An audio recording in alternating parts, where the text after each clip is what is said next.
Ladies and gentlemen, welcome to another episode of The Flank. Today, we got the multi-Call of Duty champion, the multi-Halo champion, the multi-FPS champion. Get up for the legend himself, Mr. Ian Wyatt, that nub, Enable. And then, of course, we got the human turret, the world champ, one of the best airs to ever do it. Get up for Sam LaRue, Octane. We got the multi-champion, a multi-world champion, a legend and icon to the Call of Duty scene. Give it up for Patrick Price X. And then, of course, we got the one and only, the executive producer of The Flank. We got Benjay Nassim. Gentlemen, how we doing? How we feeling, man? It's been a long time since we ran a Flank episode. It feels good to be back. How you guys feeling? We'll start with you, Sam. Looking good over there. Feeling great, dude. I'm ready for COD. Yeah. I'm over the off season. I'm getting stir crazy. I don't think I've done a Flank personally. I think you guys ran one without me. I don't think I've done one in like 2 months. What was the last one we did? I think it was a couple weeks ago. The beginning of the month. Yeah. I'm ready for COD, bro. I'm good on the off season. Yeah. What was that one about? What were we doing?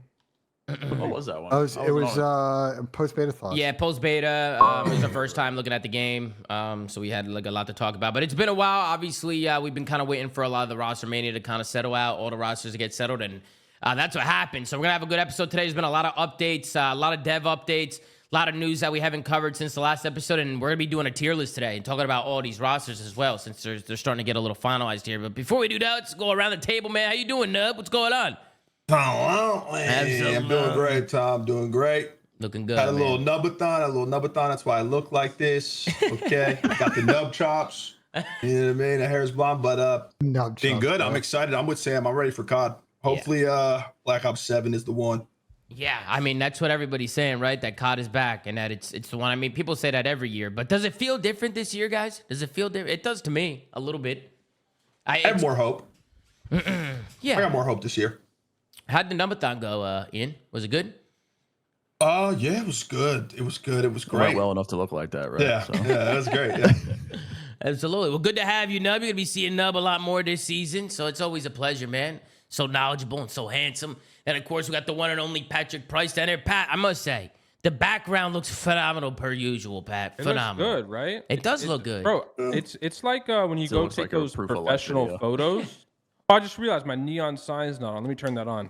Oh, Oh, there you go. look at that. Hey! Oh shit. Looking good, Slayer. Looking good. This is a multi-million-dollar production set, Tom. People just don't understand. Nah, that's Pat's typical. producing on his own. That's actually typical from the Slay. Good to see you, Pat. And of course, we got Benji in the scene. What's going on, Ben? How you been? You been good? Well, we've been good. I mean, we're trying to get a sponsor to do something behind Pat's wall. But you know me. I mean, we just been out here just grinding. I'm just waiting for COD to come out, bro. Like I've just been so bored. Like sports only holds me over so long during this off-season break. Like I need to get back to some Call of Duty action, get back to the league starting because I'm excited to talk about the teams today, Tom. We've got some interesting squads. Yeah, we got a lot to talk about for sure. We're gonna hop into it. There's also Halo Worlds going on this weekend, and it looks like FaZe is gonna be going to a last map right now, and Optics look like they're running away with it. It's still pools right now, but you guys see all the news with Formal and everything that he said about post Halo tournament, post Worlds. Yeah, What did he say? He's 1 foot in, 1 foot out. Yeah, Kind of. he's kind of like he was basically saying that it's his last event and he's probably gonna be done after this. But if he gets that itch again, he will play. So he's not gonna say it's like the end. That's understandable because I think the sort of sentiment in the community is there hasn't been a lot of info yet on what kind of like open or other stuff will exist next year with HCS down. I know a bunch of people behind the scenes are working on ideas, but none of that is really like formalized into a schedule yet. So I'm not surprised if he's going to maybe transition to content. And then, if an event pops up, there's good money behind it. He gets a squad and still competes. Like that makes sense to me, Yeah. Has anyone ever transitioned to content and went back though? Crowder. Crowder went back. He retired, right? And then he tried to go content, tried to go down the Well, coach around, and Yeah, I was gonna say, I think he was more back so to playing, coaching. though. Yeah, back to playing. Yeah, he went back. Really? yeah, Yeah, he coached us. and one event. yeah. Yeah. He went. He Wait, came back what and year won He coached season us one. in Hold IW. on, what and year then was this? IW in World War He II. coached us IW, Oh, and then that he was- came back World War He II. was still in Yeah. his like early 20s though, right? Like, Yeah, bro, Or- I feel like anyone at Formal's age, bro, like once he's done with scrimming, bro, he's not going back. yeah. He's been No doing it for shot. so long. That shit's ass. He's been He's doing it not for so going long. back, bro. Yeah, I mean, again, I just think Halo's is sort of a unique situation though, Pat, just because like they'll play this game for a while. There's a new title coming up. Scrimming is scrimming, bro. But like, who are Worship. people going to be scrimming Halo in February or March if there's not an event until May? You know what I'm saying? Like, what does that scene activity on a daily look like? There's just a lot of questions. They're playing campaign evolve, baby. Yeah, that was crazy. I thought that was nuts. But you had the last esports event. They obviously announced that there's not going to be much happening the next couple of years, and they leak a campaign at the at Worlds, like, bro. And it was so long too, Pat. It was It's like not a even a 30-minute leak. It was an official intermission. announced, Tom. It wasn't a leak. Yeah, an That official was the announcement. An announcement. official announcement. Yeah, I mean, I thought that was crazy, but. Is there still going to be tournaments in Halo? I'm a little confused because I'm hearing that people are still playing Halo. Because in my head, I'm like, why wouldn't every Halo pro try and switch to COD? Why not, right? Like, what's there to lose? But then I heard that there might still be tournaments in Halo. That's why some people aren't making the switch. That they're just going to keep playing the small ones. Here's what I've heard is I think there'll be some What, small LVT online Halo? stuff. There'll be some small online stuff, and we'll see what that looks like. There may be like an open event or two, maybe a DreamHack situation, depending on like how the financials work. But there's just still a lot of ambiguity about what the 26th calendar looks like without regular HCS events in a World Championship. Mm-hmm. Yeah, I mean, we'll see. I do think like one name I was surprised about was Frosty. You know, I thought Frosty, you know, he obviously found success in COD, so I thought he was going to be one to kind of make the transition and come back. But I heard he might stay there. I heard Cycle, Last Shot, like some of these guys are staying. There's one guy who's rumored already on a starting roster for a CDO team, which we'll get to obviously when we get there. But let's get into it. Let's go through all these topics, and then we'll get to the tier list. First topic that Benji's thrown in the doc. Crimsix had ATS on, which this is not really news. I mean, this is just some banter before we get going. But Donnie tweeted, Porter had ATS on for over a month in MW19 when it was GA'd, and when he got caught, his excuse was he was waiting to get caught, and we are dumb for not catching him earlier. I actually remember that. I can also vouch for this. So that actually Can happened? also vouch. That guy's a sicko. Absolutely happened. And they didn't get penalized for it, right? Like, nobody really did anything. No, because people finally sent him clips, and he said that he was using it for like 3 months, and then he raged at everybody in the chat that was calling him out for using ATS, saying that we didn't care enough to catch him. Hey, There's no way he would just social experiment cheese after. Yeah. Oh, God. I mean, bro, like I feel like he wasn't the only one either. Oh, there's no way. No. Like, to I mean, this day, bro, I guarantee that was Florida was literally mainly- cheating for months, and nobody knew about it. So Yeah, that's That's when probably Big why. Wake was a god. I think that's why Porter was doing it. So Because I will he say- knew other people were on it. I will Yeah, say maybe. though, with this confirmed knowledge, like we already knew that this ring was 0.5. On my scale, bro, it's down to a 0.25. It's a fourth of a ring. No. You're cutting his ring into Yeah, a fourth this slab. one's a fourth, bro. No way. I For, wonder for all of them. what Porter has to say about that. I wonder what he has to say. Well, But- I mean, probably not a lot since he's got it tatted on him. He would have to get that fixed, but yeah. Speaking of GAs, we actually had a message from Optic Hex, the legend. Let's see what Hex had to say. Let's tune in. To the cameras, I'm going to say this. Listen, you players, you guys ban snipers. I am going to get together with all the team owners and we're going to boycott paying you, motherfucker. How do you like that? GA salary. And guess what? We got GA salaries. And guess what? The Green Wall and all the fans of Call of Duty are on our side. So what are you going to do then? What are you going to do? You're going to bitch publicly and to apply pressure to the owners? No. Us, the owners, and the fandom want the sniper back. See, Dylan Cobb. He Right, yeah, Hector's comedy. Hector's hilarious. So Hector obviously fighting for the sniper to be back into competitive Call of Duty. I obviously really want it back in as well. You guys know I fall for it. Let me ask you guys, do you think it's coming back? Or do you think the pros are going to G8 again? What do you think? It's kind of hard to say. It's kind of hard to say, man. I hope it comes back. it has aim assist based Yeah, it on the has aim beta. assist. So I'm gonna say that it's probably cooked. You think so? But there's Probably. wall bouncing now, and it aims in so slow, Sam, without any I attachments. mean, if they do like a no attach, if they do like Bro. a no attachment thing, and it'll be a no attachment maybe. thing. I You don't guys, you know. guys Has- not hear Hector in the clip, bro? If they keep the sniper in, he's going to the man on this. So like, we'll see. What? They Wait. can't GA salaries, man. how I mean, bro, saying? like, I feel like especially Maddox, like they've been pretty responsive to a lot of the feedback. I don't see why they can't just fucking, reduce aim assists on a particular sniper or all Well, snipers. once we see how the rotational aim assist changes affect the live game whenever it launches, maybe this is a different combo. But I think I read that sniping post. was pretty easy. I don't think that's going to be as big as it sounded. I think that's a pretty small tweak. It could be I like agree- a I agree snowball with effect, that. though. I It agree could with you. continue at the same time. I think Sam makes a good point though. Like we got to see what those changes in the Parasite's point, like in the chat, like the flinch on it is pretty crazy. Like, is that just enough? Because remember, people were bitching last year, and they're like, "Oh, Tommy, you can't slide this lane." And Tommy is what they went 0 for 10 trying to snipe you. Yep. They said no. Well, they Guys got said Papania movement and couldn't get hit. yeah. Bro. Dan and Scrap were telling me on Rewind Hardpoint that you literally can't go outside. Like it's just free bloods. And I was trying to tell them that you can just dodge sniper bullets and just like take certain routes or like hide behind shit. And they're like, nah. And then we tested it, and yeah, they missed every shot. I mean, 0 for 10. I dolphin dove across the cross 10 times in a row, and they missed all 10 times. Like, bro, listen. I just hate that every time the sniper conversation comes up, the pros talk about it like it's OP as fuck. Like, bro, if it's so OP, They just then don't use like it. getting sniped. It's not that it's OP. They just hate dying in one bullet. They just don't like dying to getting sniped, even if it is OP or isn't OP. That's just Yeah, I you mean, know, it there's just players like that hate it. I mean, Ken hates getting sniped. Austin hates getting sniped. Scrap hates getting sniped. Like, Who likes it's it? just Who how likes is. getting sniped? You know think what I that- mean, though. Like, they're the ones that are just like they're just gonna vote it out to vote it out. You know I what think Yeah. what would be fair to the pros is a moratorium on like, regardless of the sniper and OP being OP, a moratorium on any GA conversation until at least like the end of November on GAing it. Like let it go through that first initial period with the tournament and scrims and the holiday and get to like that first week before the league. To be honest, it should be really until Christmas, but they may be pussies.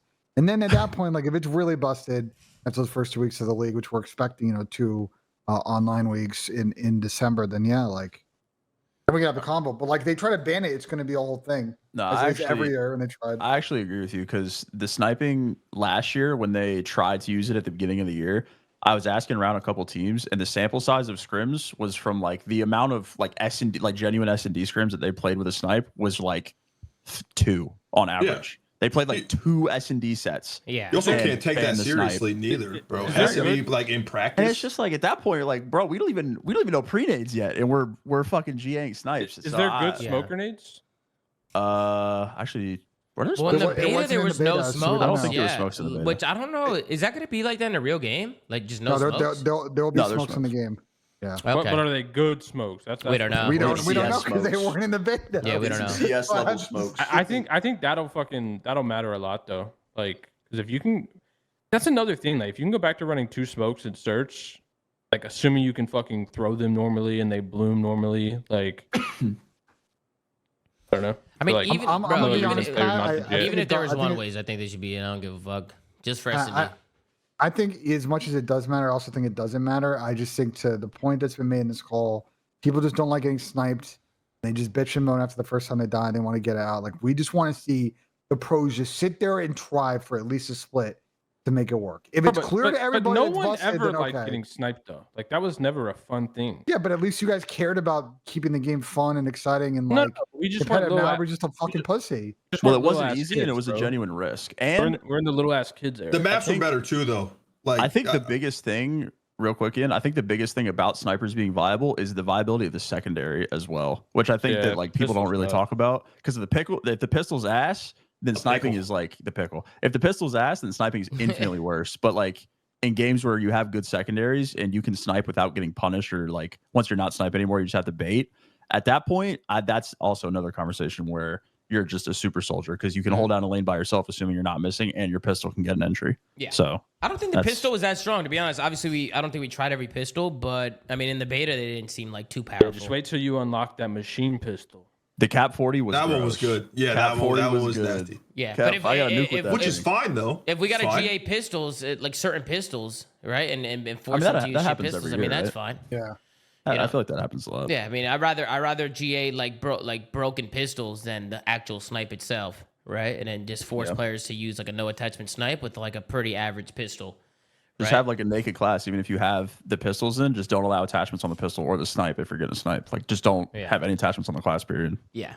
Nate Shaw was talking about GAing dynamic. It's just so hard to actually enforce this. I don't think that like in a league that we are. Possible to enforce it. I mean, yeah. Well, I mean, If this was back in the talking day, about, if this was back in the day, though, like we probably would enforce it. But in this day and age, there's just players are not listening to this. They should. I But mean, this is Nate's just another uncast single tap thinks, thing. Nate thinks it's aim assist. Why do people still think that? That like it grinds my gears. I was But- talking about it with him during the beta about this. Like I see sort of where he's coming from. To Sam's point, it seems like rotational aim assist might get some adjustments. So this might be potentially an irrelevant conversation, but like, is it just not like it's just like single tap. It's just not possible to enforce. Inevitably, you're just going to give up after a year because it's impossible to check if people are doing it, like random checks or not. It's just you can't even implement it like actually in the game because the developers are not going to agree to ban dynamic aim assist in rank play or in challengers. So you have no ability to do it there either. So Ian, even after you said it's not aim assist, Ben kept calling it aim assist. Bro, no, everyone does. Everyone thinks it's aim assist. But I would like them to GA it. Like, I don't know, bro. I watched a little bit of the Optic tournament. Bro, those cats were shooting windies. It'd be nice. Anything pre-2020, man, It people would were be missing. nice. I don't know. I want to see Over the- somebody over get the World board Star and names actually and get in a gunfight. Yeah. Probably We just ruined want it to be aim assist. harder to shoot, right? Like it was back in Just the a day. little bit. It doesn't have to be insane. Yeah. It'll never happen though. Like Ben said, Crim 6 just gonna spawn up with dynamic on. Yeah. I mean, you never know. I was just using it to see. Fuck. Yeah, you guys should have caught on months ago. You're 40 fuck? and 20 every map, Ian. Like, what's going on? Oh, I have dynamic on. I mean, I will say though, it is a good start though that Maddox is talking about it, right? And the devs are talking about it. I mean, they're talking about aim assist. So if they can kind of lower it a little bit and not make it so strong, it could probably balance things out a lot better. It's just cool to see that they're actually looking into like that kind of stuff, like the aim assist. Like I think they said that all the majority of close range fights are won by controller, and majority of long range fights are won by keyboard and mouse. I think that's what he said, right? That's what Maddox said. Yeah. So just trying to find like that balance, like that middle ground. It's just cool that they're actually thinking about it and communicating, and letting everybody know that there might be some adjustments, which is nice. We've been waiting for that.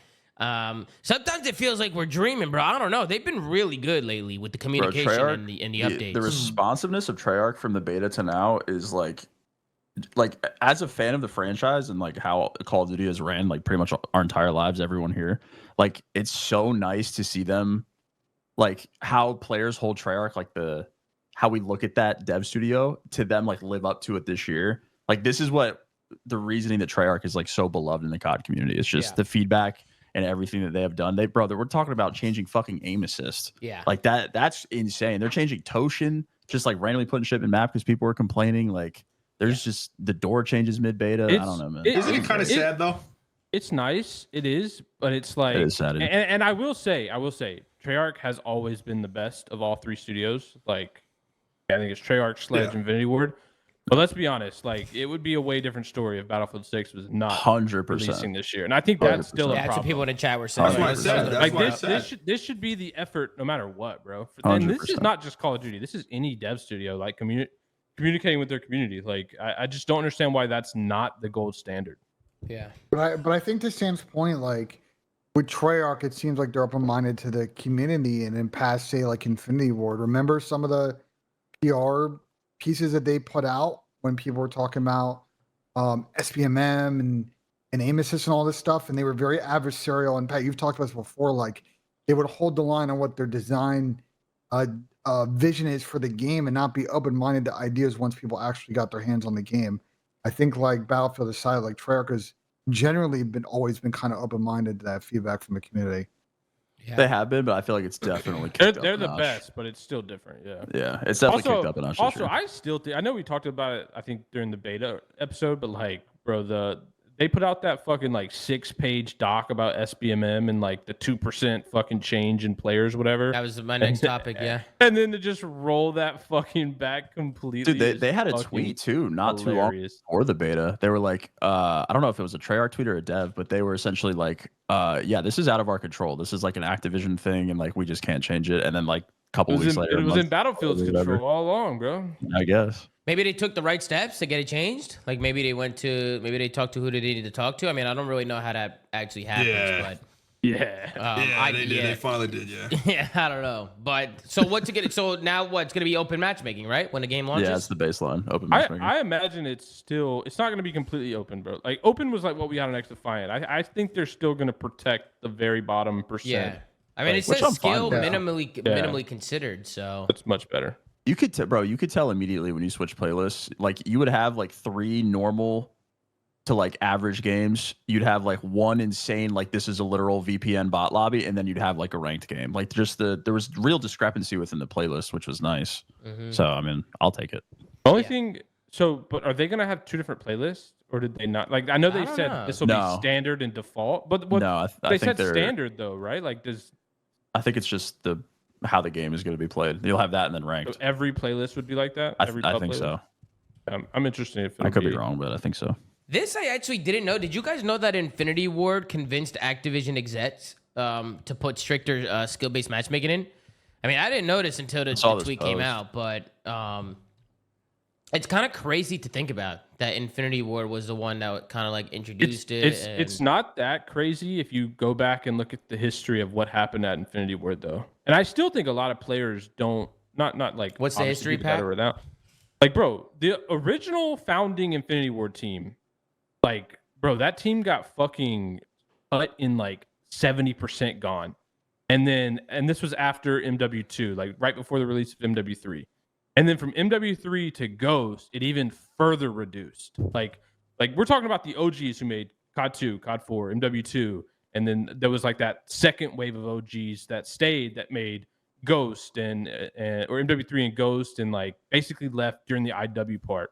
Like the IW development part, like those Infinity Ward devs are like no one that was involved with the original games. Like the people that were there were like maybe QA and like very early career stuff, but like we're not part of the original founding team. Like, Well, respectfully to them, they shouldn't be a part of it now either. But 'cause let's- holy let's fuck. also look at natural. you can go and like, if you just get bored, you can go Bro, on 47, LinkedIn. 47, by the way, in this match. Hold on, look at this. 48, 49. Oh my god. Paul Duarte, best Halo player of all time. Best Halo player of all time. Oh my god. He can't connect with the no scope, but surely he can the second time around. That's an Octane sub. He's an Octane sub. There we go. Oh, these nest come for the Yeah, phase lost. That's my dog. He just got no scoped. Who had 3 kills? Sorry. That was you. If you go to LinkedIn though and like truly browse like Infinity Ward employees and you look at like where they started, like what year they started and like how long they've been, bro, it's like not even the same. Like no one was there in those early games. Almost nobody. That was And I like think- Robert Bowling and shit. I mean, but The it's original a one. natural, No, I mean- it's a natural business flow. Like, you know, It you is, see, but it's I don't different think that's for Infinity necessarily- Ward specifically because of what happened. Like that team, that studio got neutered with the entire like Vince Zampella and Jason West getting ousted by Activision.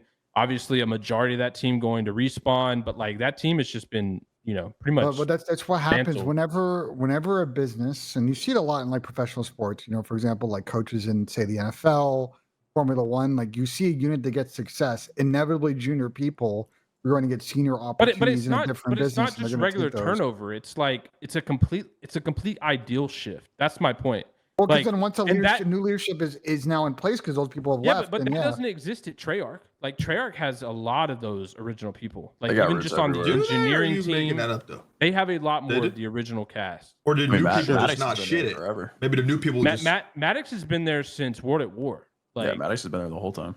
He's the only one though. No. But he's I'm- their I'm- lead studio dev, no, though. no, He's there- like, there's Yeah, a but lot. he's not He's come kept up things he's going. not come up the ranks. And he's kind of keeping that institutional But, knowledge. but I'm, because going. I'm saying like important in that situation to keep the culture. the studio culture and ideals completely shifted like right before IW, and I think that's when you started seeing a lot of these fucking very different changes, right? Like, I mean, bro, think about the IW games that came out. You had Infinite Warfare, which was fucking, you know, that could be its own episode. But then you had Modern Warfare 19, and like that's really where, if you look at like, bro, that's where, like the no mini map, like just a very No red different dots. ideal- spawn of it yeah. all, bro. The Yeah, spawn of it bro, all. do you not remember the Joe Seacott clip where he was like, "We want bad players to be protected"? Like, it's just a very different cultural shift that occurred at IW that really didn't occur at any of those other studios.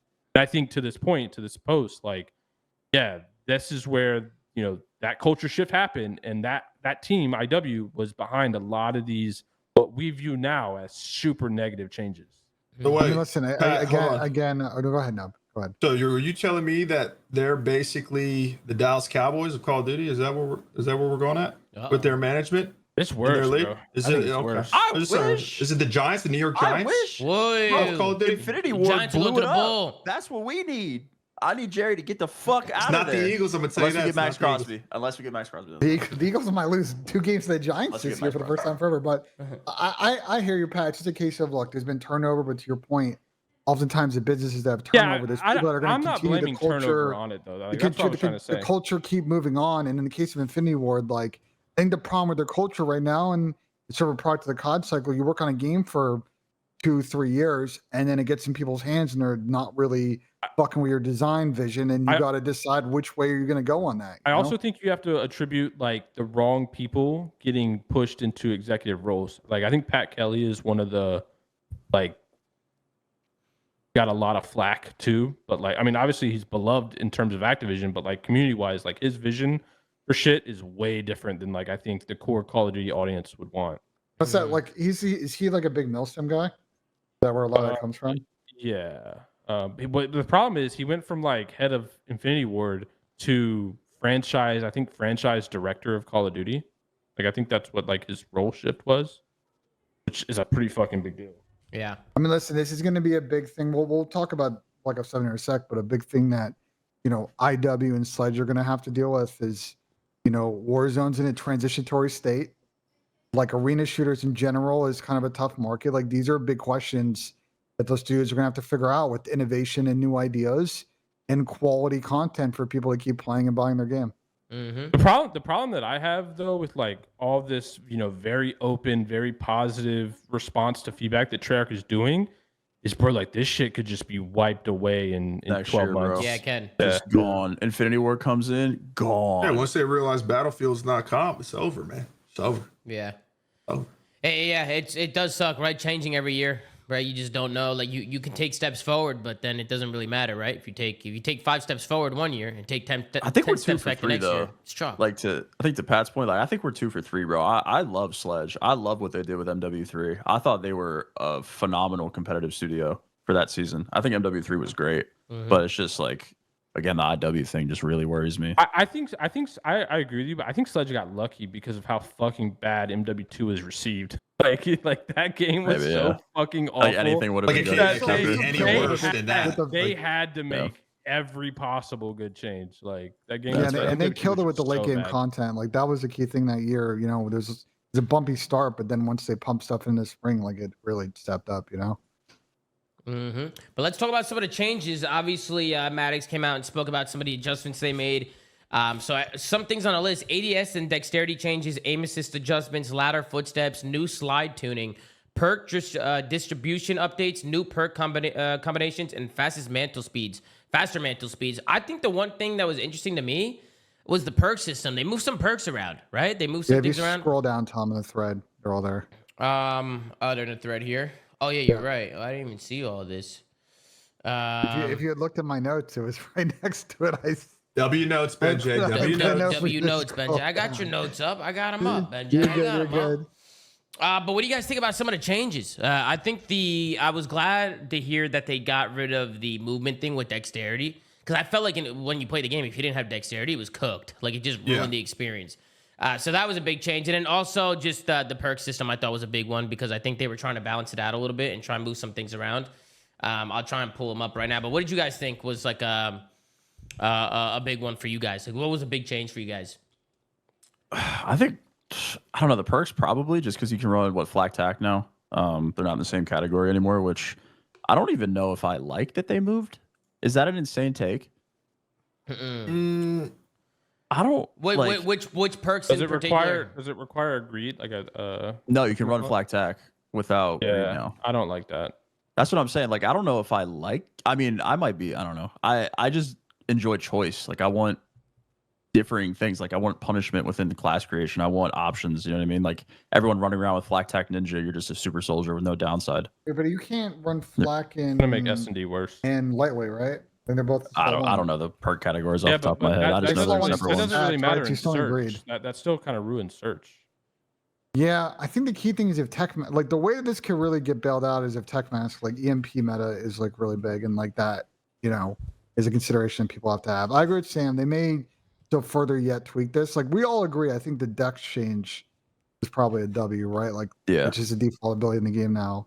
I'm curious the percentage of the buff that Dex actually gives you to that movement speed, though, because if it still feels bad, even though it is baseline, if it feels like having sleight of hand versus not having sleight of hand, the quality of life of playing the game without Dex is still going to be a crutch perk. So, like, I'm curious the speed of the base game without Dex. Well, wait, you can't. Tony's in the chat messing with him.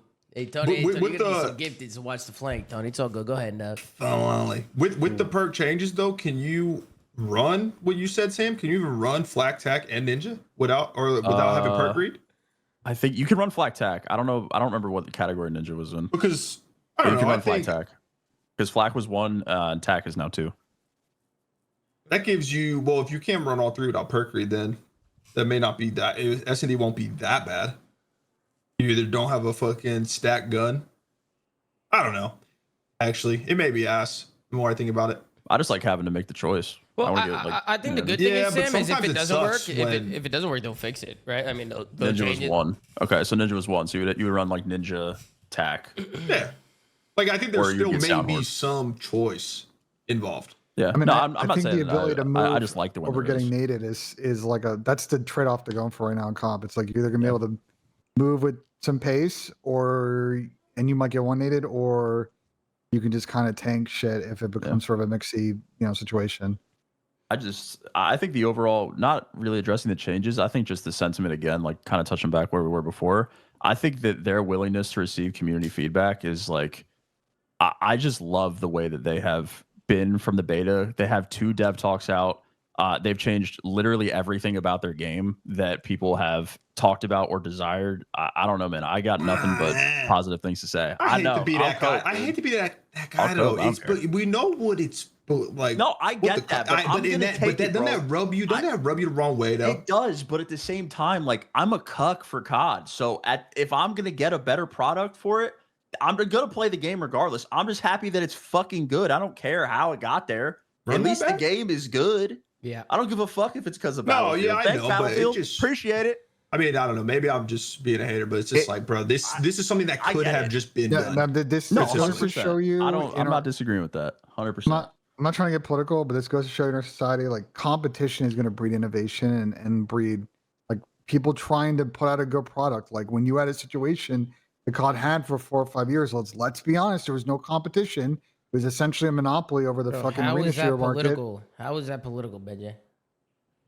I mean, we can define what political is. Bendicine 2032. That's my vote. That's my vote right here. My point is, like in a capitalist society or capitalist. I know what you mean. His I just hate that it's like that. I just hate that it's like that. They're just like like they were just complacent, and to your point, like they didn't really care because they knew they were the biggest entertainment product every year. They knew that they can kind of stick to their guns from design decision, but now they got to do what the community wants. On top of we've talked about Treyarch's always been more community focused of the devs. Like this is how you're getting this cycle now where they put out we were looking at one dev talk, they put out another dev talk a day or so ago. They talked about the season 1 content. I don't know if you guys saw what's in season 1, but we're getting Meltdown and we're getting Standoff already off the rip come season 1 after launch. Competition is always that, good, though. man. Competition will always push people to their limits, right? I mean, that's just for on both ends. It helps everybody. Competition's good for everyone. But go ahead, Pat. I didn't mean to cut you off. I was just gonna add Ben, it's a clear reason that they're being as aggressive as they are.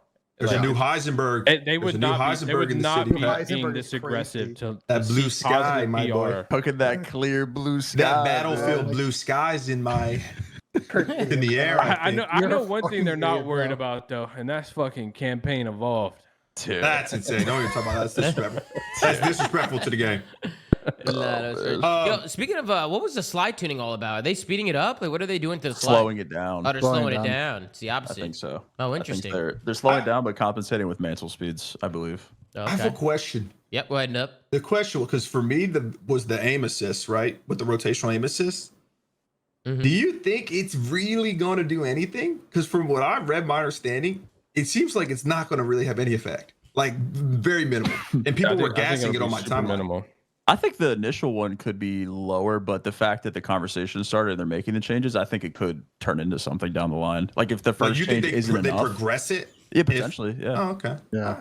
Like if they do it in the first change, they notice like no change in whatever numerical value they use to make the change in the first place. If it's not a significant enough one, maybe like fuck it, let's bump it again and see what happens. Mm-hmm. Hey, some new maps coming to season 1. We got a couple old names in there. We got Standoff and Meltdown coming back in season 1, which I think is an absolute W. Nub said he hated it. You didn't like it, Nub? You don't like the fact that they're bringing old maps? What do you think? You want new shit? Do you just want new shit? I mean, okay, like I think. Here's the thing. I'll take a page out of JCap's political notebook. Bro, some of these maps, red as fuck. It's a lot of red. I feel. Some of these maps just weren't even good when they originally came out. Like, I mean, we said that about the launch. Like, I'm speaking in general. By the way, like just like all. No, just like in general when they keep bringing back all these maps, not necessarily right now in real time. Like, I just wish there would be a little bit more effort on something new, Tom. You know what I mean? Mm-hmm. Like, make a good new map that potentially turns into a classic map. Yeah, I'm the same way. I said the same thing about Raid, Ian, because everybody's always hyped when Raid comes back into the game. And I'm like, dude, we've seen Raid so many times in so many different games. Like, I think we need some new maps, right? And it sucks when like a map like Raid is the best map in the game. Yeah. You know what I mean? Like, I think that. That's the way I'm looking at it. Bring it back in. Yeah, that's the way I'm looking at it. Is like at least we know that we have maps there that are going to be good, right? So it's like we can fall back on them if some of these new maps don't work. Like it's just nice to know that there's going to be some maps in there that we know will actually work and be good, right? Yeah, no, I could agree with that. I think the beta maps were good. I did like the beta maps. I liked all of the beta maps. Well, besides the one other than Imprint. And they changed Toshin. The railing snow one, yeah. Yeah, I hate that one. Yeah, that map fucking sucks. But like, I liked majority of the maps, and I think they had a lot of potential, like 4v4 competitive, which is good. I think that's what they should focus on more. And then you sprinkle in some of the classics, but like, let's not be running all the fucking old school just BO2 maps. Listen, if we get a lot of good maps, we can have a great problem of like, then what maps are in the competitive pool? If the we players rotate and get options, we go to we can rotate the Valorant. players are having. There's only 5 in each mode. We can get mixy with it, and it'll be a W for the viewers because everything will be fresh every split. We won't be fucking losing composure watching the Carolina Royal Ravens play Vancouver Surge on the same fucking map 80 fucking times in April. You know, like. And I just think too the last thing about that is like there's just so much nostalgia. Some maps that were great at a certain period of time, just they don't like you can't evolve them into where the game's at now. Where Call of Duty with the movement and the gunplay and everything. It's just it's like a completely different map. It just looks the same. The only one that I'm personally thinking is going to be really good is Meltdown, bro. Like that I think is that's probably one of the best S&D map. Express. Like, how do you think Express plays, Pat? That's what I'm saying. With the movement in Black Ops 7, how is Express going to play? Bro, I can't say that, but dude, Express sucked in BO2, man. And I say that as a guy who probably averaged chopsticks on Express. Yeah, it was like 4. It was like 4. You were not that good, bro. Like that was not that great of a fucking S&D map.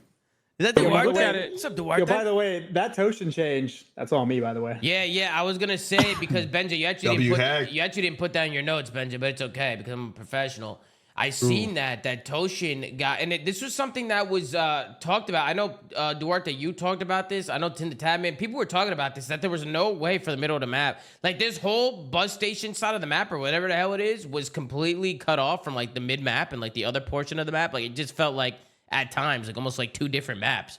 And it connected it together, which I think was a big change for Good job, Duarte, man. Seriously, bro. Holy shit. You're so inspirational, Duarte. So inspirational. You're working for Treyarch on a side job now. Yeah, you know what's crazy? They also did the Dex. Did you guys talk about the perks already? Yeah, but go ahead if you want anything to add. I told them they should change. They should give us the base movement back, and we were talking about it. I was talking to one of the devs, and he was like trying to say maybe we should buff tack stance so that way you don't feel like you need to use dexterity. And I'm like, no, COD players are like children. Once you give them something, if you take it away, they're gonna be fucking mad. And that's what they did in BO6, right? They gave us the ADS while sliding. And then I said they need to give it to us back, and then they need to make dexterity like BO2 dexterity. Make it so sprint to fire, slide to fire, all that stuff is just faster, like it was in BO2. Hag, you And don't bang. miss, man. You That's- don't miss, Hag. They did that shit again. Listen, bro. Just for you, Hag, right there, They baby. can hire me if they want. They just let me know. No, I'm trolling, but yeah, I'll see you guys later, man. I just wanted to come in here and say No, that. you're good. I just want to come in and plug himself as I did. Duarte. I did. I guys. did. He I wanted did. to self-tipping his band, man. Fuck. Yeah, W. I'm 100%. It's a nice cold waggy right there. It's a nice Absolutely. cold Waggy in the waggy. chat, His man. cold Waggy in the chat. waggy is crazy. But yeah, I think Meltdown I think will be a great addition for the S&D pool though, because I feel like Meltdown plays pretty well in Surge. What did you think about Meltdown, Pat, in Black Ops 2? Did you like that map? I Or mean, I not might have really? averaged 15. I dropped a low. That was star. sick. That was sick. Top 6 and 15. Yeah, What low, are you guys I was talking dropping about? low stars on Fucking Meltdown, hell. but no, I think that was Meltdown. It didn't get played a lot, sadly, especially like throughout the entire year. But I think Meltdown was one of the best BO2 SD maps.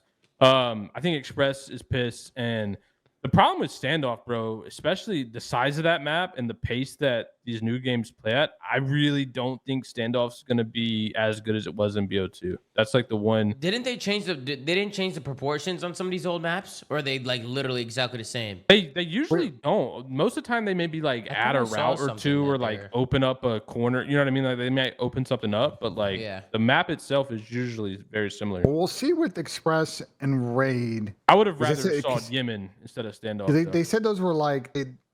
Actually, I'm curious. They did make tweaks just because they said there were some inspiration changes on the design end. But I'm curious, like your point, the middle lane standoff has always been the map kind of awkward. When it got played in Cold War, even like it definitely didn't hit the same. You know what I'm saying? Well, there's just there wouldn't be any power spots on the map anymore because like Yeah. top brown, you could just wall bounce right up in there now. Like top grandma, same thing. Like in Cold War when it works because there was no advanced movement, the map played pretty similar. And I think once you add if that you can to wall standoff, bounce I don't over know. back alley, bro, like back Yeah. alley, that mantle hop was like dreaded to fight as the mantling player. If you can just fly over the wall from a wall even hop, bro. L wall from brown, you can just like wall bounce over it and fell. I don't know. Yeah. And there's Well, also well- some new maps coming in. That Fate map, I think we've seen some leaks of that. I'm pretty sure that's a really small map.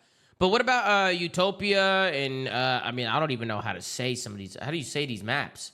Was that Adi Zeus and Yakai? Odysseus? That's Odysseus. That's Odysseus. It's the yeah. Odyssey, Tom. Odyssey? What the fuck is that? Nah, that was the most insane Wait, did you pronunciation say I've ever Odysseus? heard. He said Odysseus. Well, what Close the fuck? enough, Tom. What the fuck He's is that? Guys, it's New Jersey He's close. education. I don't Wait, Tom, say the, Odysseus, say the man, one, say the damn. one below Utopia. The one below Yakai. Oh, okay. Is that right? It's Yankee. Is it? Yankee. Yankee? It's That one's Yankee. also pronounced Odysseus. Yeah, that is Odysseus. Wait, do you as guys well. know? Are these like That's are these medium-sized maps? Like small? Like what kind of maps No are these? idea.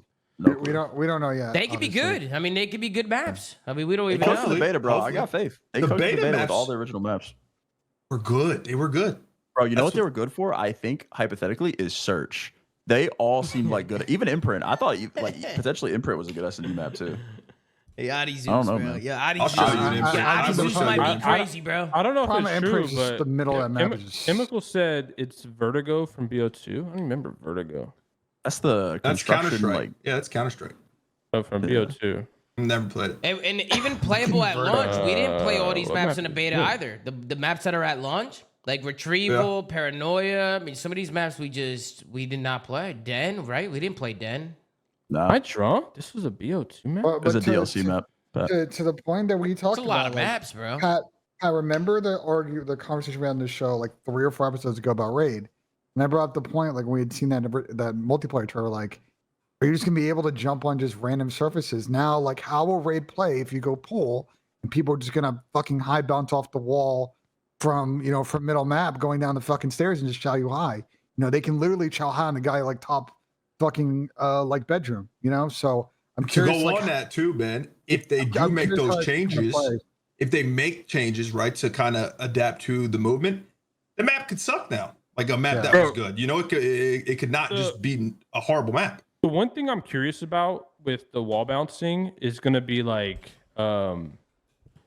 the peaking aspect. Like if you're basketball court, are you going to be able to just like not constantly, but like wall bounce up and peek over that wall and just constantly have info? Yeah, you 100% will. yeah. I mean, because that could absolutely change whether the map is good or bad. Or you could be absolutely Omega trolling and get picked in the front push. Yeah, that's what I By was a going to say. sniper, maybe. By a that's rarely going to happen in respawn. Like if you're just holding B-ball and you're like going. If someone pushes back and forth. Tiki and they're holding off angle on the right side, and you fucking jump up there and you or scam an just entry on getting the front. tagged up. Like even if he doesn't kill him, just getting him one shot and getting the Goes info both that ways. like you know what I mean, like where he's at. But my problem is with B-ball, when you have the info on the numbers, like if they're all hitting front, like bro, even if you die, the info is worth that death. Because that's such a tight choke point. Like, yeah, it's hard to actually say how it's actually gonna play out until we see it, right? Like until we see these maps like actually in action. I think the wall bounce is gonna be fun, bro. Like these guys are professionals, bro. Like It's a fun mechanic. Like Ben, if somebody's wall bouncing through middle stairs, well, if he's in the fucking air, like a professional should be able to snap and fucking kill him. You know what I'm saying? And I actually like the fact that you can't like wall run back and forth. I actually like how it is. I think it's like not too much. It's like a perfect balance between like boots on the ground and like jetpacks in quotes, because like it's not really. But like for jetpacks, example, but... Tom, like if you can make that peak, like you can't plant like the backside of the bomb like you would before if they were just coming from like bedroom side. If the map flips, like there's just maybe if somebody's laying down on the backside of the bomb, I mean somebody can jump high and maybe see it. I don't know, but I mean that then if people are doing that, then people are gonna have to be aware of it, right? Like depending on where you're planning, like you got to be aware of where they can shout from, or where like it's gonna be a lot of adapting in the beginning for sure. Right, like these maps are gonna play different because there's different movements and different mechanics, but that's not to say that pros can adapt and learn and kind of adjust, right? So we'll just see how they all play out, right? There might be some old maps in the past that weren't that good, and maybe they play better now. Like who knows, right? Yeah, like, man. You never really fucking know. Yemen, I'm a big Yemen guy. I like that map. Yeah, Of course you do. I feel like Yemen Hardpoint will play really well still, but we'll obviously see once. I'm There's a top gonna be treehouse shitter. There's going to be a lot of trial and error with these, but because there's so many maps, like I feel like the first week or two of the game, like there's going to be so many scrims. Well, I hope there's like a lot of scrims and like a lot of 8s, Well, there's got to be, right? Because the first event's like December. Isn't the turnaround like almost instant from game release? Yeah, is it's pretty quick. Is there a tournament in fucking December? I thought the leaks were tournament in December. Was that not how it was going to be? I heard that the league starts early December. But the league starts early. Yeah, it starts early December. But I'm saying like the game turnaround is like instant compared to that like month and a half like buffer period. 100%. So in past years, we've had either beginning of November or end of October release. Now, because of this Battlefield thing, I know there's been some rumors of maybe an early release, but assume the game comes out November 14th, you get like 1 week. Then you get Thanksgiving week. And then if the league is going to start early December, that's that next week. It's literally 2 weeks and then you're in. So it's going to be a very quick turnaround for these pros. So don't be surprised, guys, if the league starts when those 2 weeks of a million matches. If that there's means a lot no of weird 4-week holiday break. Thank God. Yeah. Might be weird results in the beginning of the league this year, guys. Like shit might be interesting. Maybe there will be some kickoffs too when a game first drops, right? There's gonna be some like kickoff tournaments. I'm sure you'll see people playing that. I mean, we're gonna do something too. We're gonna do a little Flang Invitational. And I think some other people are gonna be running some stuff too. But I mean, there's gonna be all types of tournaments going on, so that'll be fun. And then once the season gets going, I mean, we know how it gets. The first week, I really want to get into like a private match and like just CODcast. Like I'd like to CODcast 8s or something just to see like what the spawns are like, how the maps play out. So I'm excited just to see how like competitive like 4v4 COD actually plays on Black Ops 7 because we haven't seen that yet. But let's transition rumors here. Originally, Toronto was supposed to be holding Major 1. They were supposed to be hosting the event. But now the rumor is that it's going to Dallas, which I don't know if that means Optic's going to take the event or not. I'm not really too sure about that. But I thought this was pretty interesting. What do you think happened here? Did Toronto back out? It was punishment for throwing champs. I was going through. So like I took a guess, right? Like let's assume the event is like end of January, beginning of February, and let's assume for the sake of this that they're not going to do an event on Super Bowl weekend because that's just suicide. So it gives you like basically 2 weekends. I was on stream. I went through like all the major venues in Toronto. And what you start to realize is that within the greater Toronto area, like within the city, those venues have at least an event going on every week. Like you can't get in the building for 7 days and run a tournament. So availability in Toronto is probably tough. So conspiracy theory, Benjay, I have no facts on this. But if that's the case, I wouldn't be surprised if the pitch to the league was y'all are not going to like this going back to Kitchener, and the league was like, don't know about that. And so that's how this Dallas option may have surfaced as an off ramp to avoid going back to the greater Toronto burbs are not really even the burbs, to be honest. Yeah. Yeah, my opinion is their original plan was probably to just run Kitchener again, and they got fucking cooked and decided against it. Yeah. That makes I sense. heard Chauncey Billups was hosting a poker tournament in the same venue that weekend. That's all I'm saying. Chauncey Billups and Harry Rozier. That's Rozier. not suspicious. Gotta watch out for that. Ben, were you there? What was the turnout like at Champs? It was not good. I mean, listen. That Okay, yeah, but let's the imagine Kitchener building it's is a not it, regular. bro. Let's also imagine a regular major too, right? Like we already know that's going to be 60% of turnout of a Champs, so it's like. Well, not entirely true because some of the majors had really good attendance last year and past years. No, I'm talking about in Kitchener, especially like Champs. I would imagine a major in Kitchener would be 60% turnout of a. It might have more attendees just because it's a college town and people would actually be in town, depending on saying if it's like beginning of February, like school's in session. But listen, conspiracy theory. We don't know this for a fact, guys. We're just only assuming, like, what I had heard going into Champs is that the deal that Toronto OAM had. That Kitchener thing was like very favorable terms. I wouldn't be surprised again if Kitchener came in with a proposal for a major and then Toronto went back to the league and it's a good deal for them. They're saving a lot of money. But I think the league is probably like, we cannot run back-to-back events, Kitchener. Like the optics of that are just a bad look. That's a horrible look. pun intended. So it's like that's just kind of how it is. So assuming that if this event goes to Dallas and Toronto's not hosting it, like this will be the first year I think in a while that Toronto won't have hosted an event because they've been pretty active in getting one at least once a year, if not twice a year. 19. Yeah, we've had one. We had one in Vanguard, and then every year since, right? And then they didn't do Toronto Cold War, so but after that they did. Yeah, Vanguard. Yeah. Bro, when is the league gonna put on events, man? Think of the past, but what do you mean by like? Isn't that essentially what the DreamHack event is in Champs? We need to add a map. No, it's not the same. They don't have like the league doesn't. Well, I don't understand. Like the league doesn't. If you're a publisher, bro, I'm gonna be honest.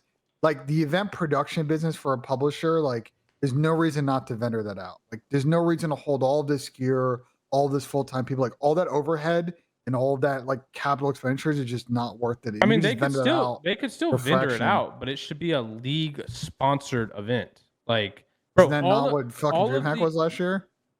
No, bro. DreamHack is its own event. They're just facilitating one fucking slot in a massive, already ongoing event. DreamHack existed before COD. It'll exist after COD. That's not the same. Talking about a league, bro. All the original COD champs were league run events. They originally hired Boombox, I believe, was the major production company that ran all the original champs. Like I'm talking about a league sponsored event where it's one location, only Call of Duty, directly funded by the league. Why do you want that over the I team? remember. I just think those neutral location events, like just bro, I from my experience, those were always high quality events. But Because they also had the funding. What would be a neutral event in today's CDL format, though? Would just be like going to a random city that's not a team hosted thing. But I just think Pat, you died on this hill with champs. Like I don't. If teams are my perspective, if I were, league commissioner, if I were Daniel. If like every team, there's a demand for people to host events.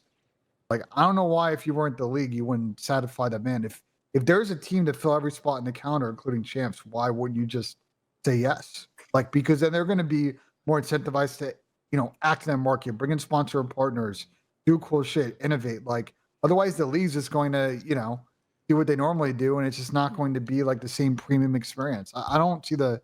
I see the downside because then you think fucking adventure cheese. I don't see league. Champs cheese.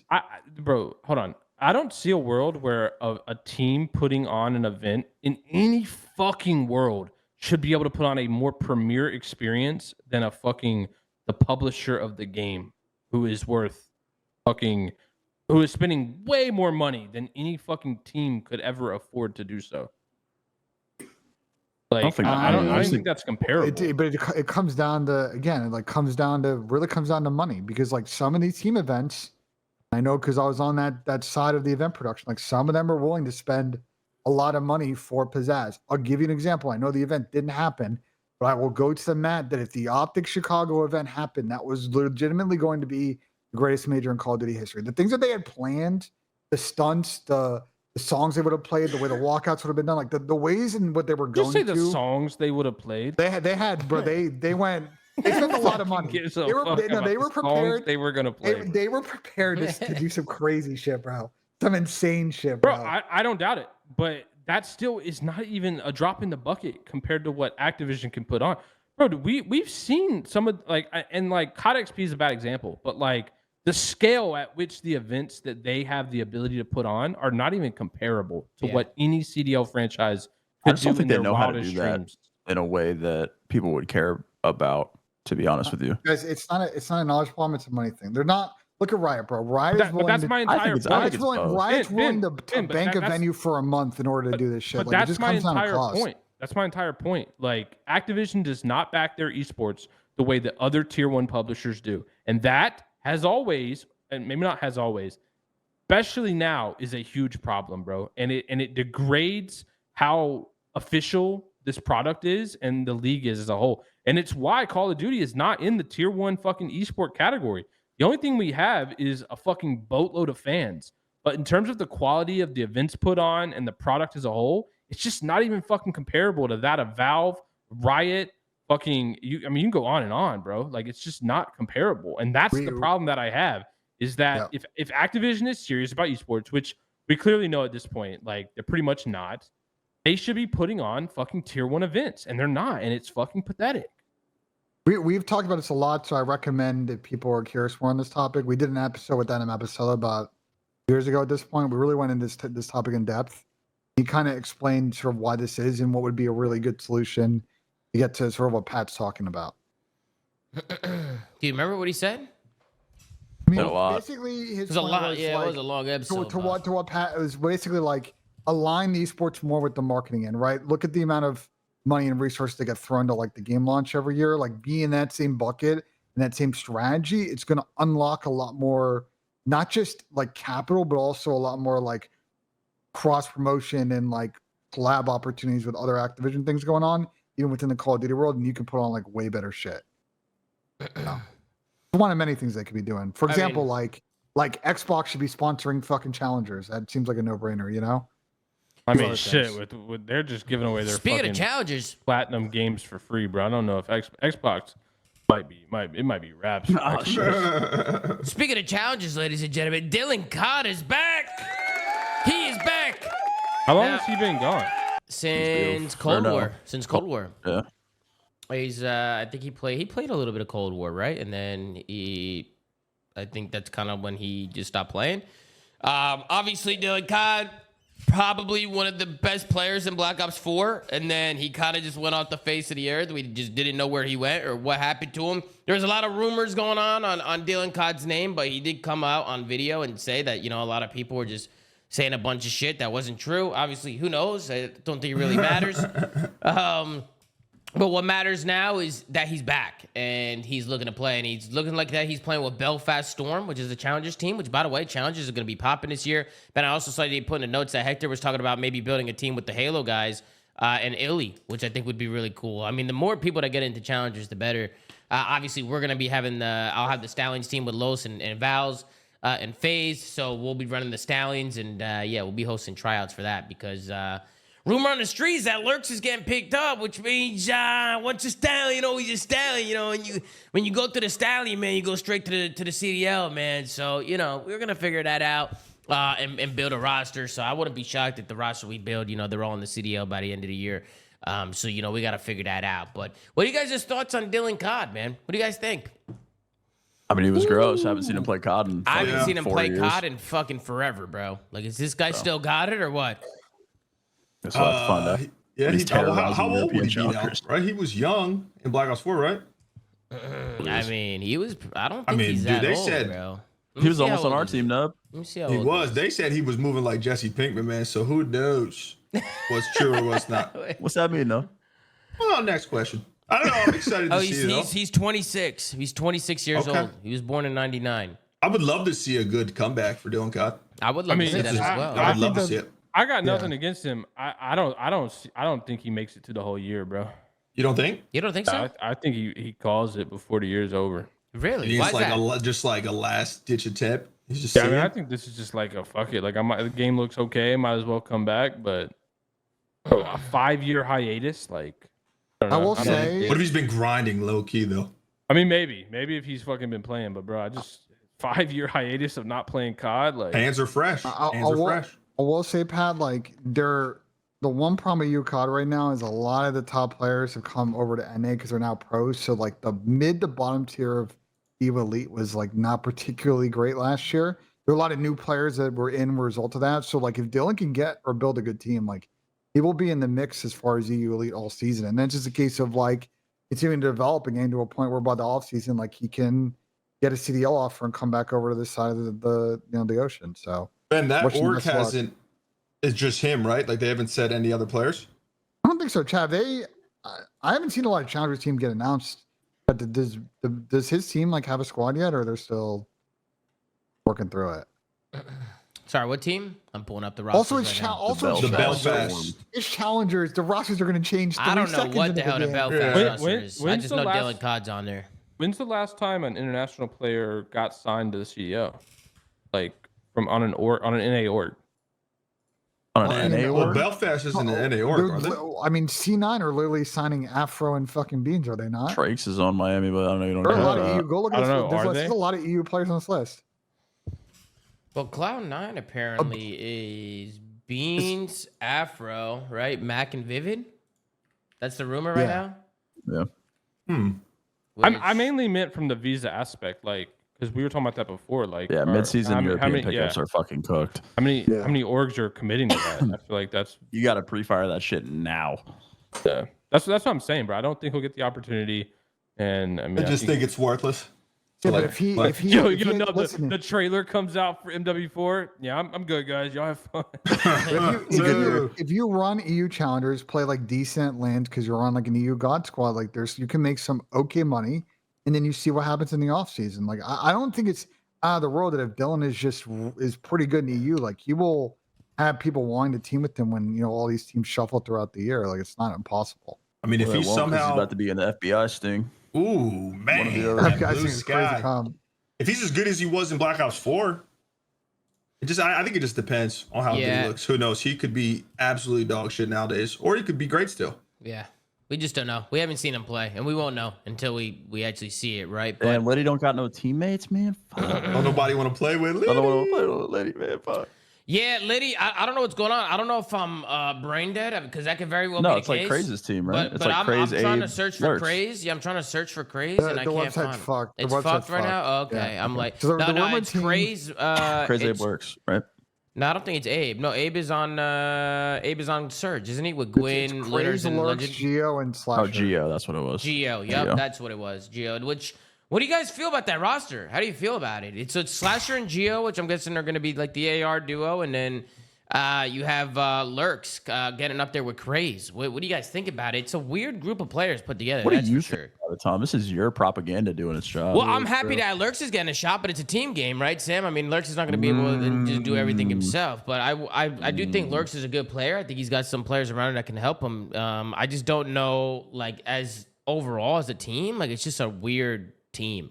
Like, I just feel like in terms of, like, just balance and, like, pace, like, I don't know if they're going to be on the same page. I have a feeling, like, Lurks, for instance, like, the way that he plays, like, bro, I don't know if Liddy's the right guy for Lurks. I'm going to be honest. Is he a little demon?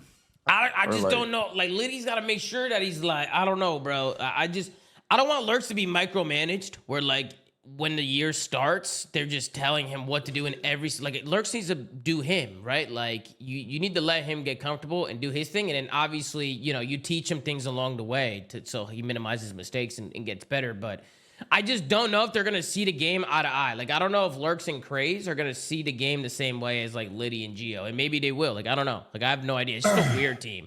I think talent-wise they're good. I think Geo's very talented. Geo's also he's not a pacey fucking he's not player. a pacey player, and neither is Slasher, right? Where on the other end with Craze and Lurks, they're so pacey, right? Like, they're so fast. So I don't know. We'll see if they see the game the right way. I'm happy for Lurks though. I am really happy for Lurks. Go ahead, this is a huge opportunity for Geo, Tom. I think like a lot can be said about Craze and Lurks. They're really young players, and you just don't know what you got there. You know what you got from Austin. He's been playing for fucking forever. We've now seen Geo for a couple of years, and he's just kind of plateaued as a player. Like, if he wants to take the next step, it's doing something with this team and really surprising everybody. But if he's playing the way he's played the last couple of years, which is he's not a pacey player, he's a pretty like power position AR, and his teams have an MO of just playing 6 minutes of good COD and then making 39 fucking mistakes and losing maps, then it's going to be them being the 11th or 12th best team in the league. Yeah, I mean, I will say Gio's only been in the league for what, a couple years? Like 2-3 years? Like, how long has he actually been here? How old is he? I think his first year was MW3. Third year now. So, I mean, listen, it's not like he's been in the league for like years. I mean, we clearly see a lot of talent with Gio. I mean, how many times have we watched Gio and we're like, yeah, this guy's nasty, right? Like, just, you know, in terms of like mechanical gun skill. I think it was just always the other things when it came to Minnesota, right? Like, just their decision making, their lack of ice, their inconsistencies. Like, there was just always so many other factors that went about it. So it's like, you know, I think it's going to be good for Gio to get a breath of fresh air and be somewhere different, right? Be somewhere new. Obviously, Liddy, I mean, what do you guys think about Slasher still in? A lot of people have been critiquing Austin about him still being in there. Obviously, he's going to the brakes fall off. Oh, yeah, nah. Bro, this is like in a sports team, man. That somebody's like 40 years old still playing, you know, and then there's rookies being drafted. Like, bro, I used to watch you play when Yeah, you know what I mean, bro? These guys probably, like, that ass were kids when Liddy was winning chips. So, like, I don't know. Him and Brian Saint milking it till it's till dry. the damn wheels fall off. Till the damn wheels fall off. Yeah. I think if this team listens to Liddy, there's potential. I mean, Gio, I think it's the biggest year for Gio because I feel like every year I just hear about his potential. You know what I mean? Everyone talks about his talent, all this, but like we haven't really seen what his quote unquote ceiling is in my eyes. And then I mean the two young kids, Lurks and Abe, like I mean, go Stallions. I don't know. Austin got his robotics engineering degree, right? Yeah, he did. And you ain't doing shit with it. Ain't doing shit humanoid robots are the next big thing, bro. You better get the fuck up out of here and go do that. Go make a robot, though. Some AI shit.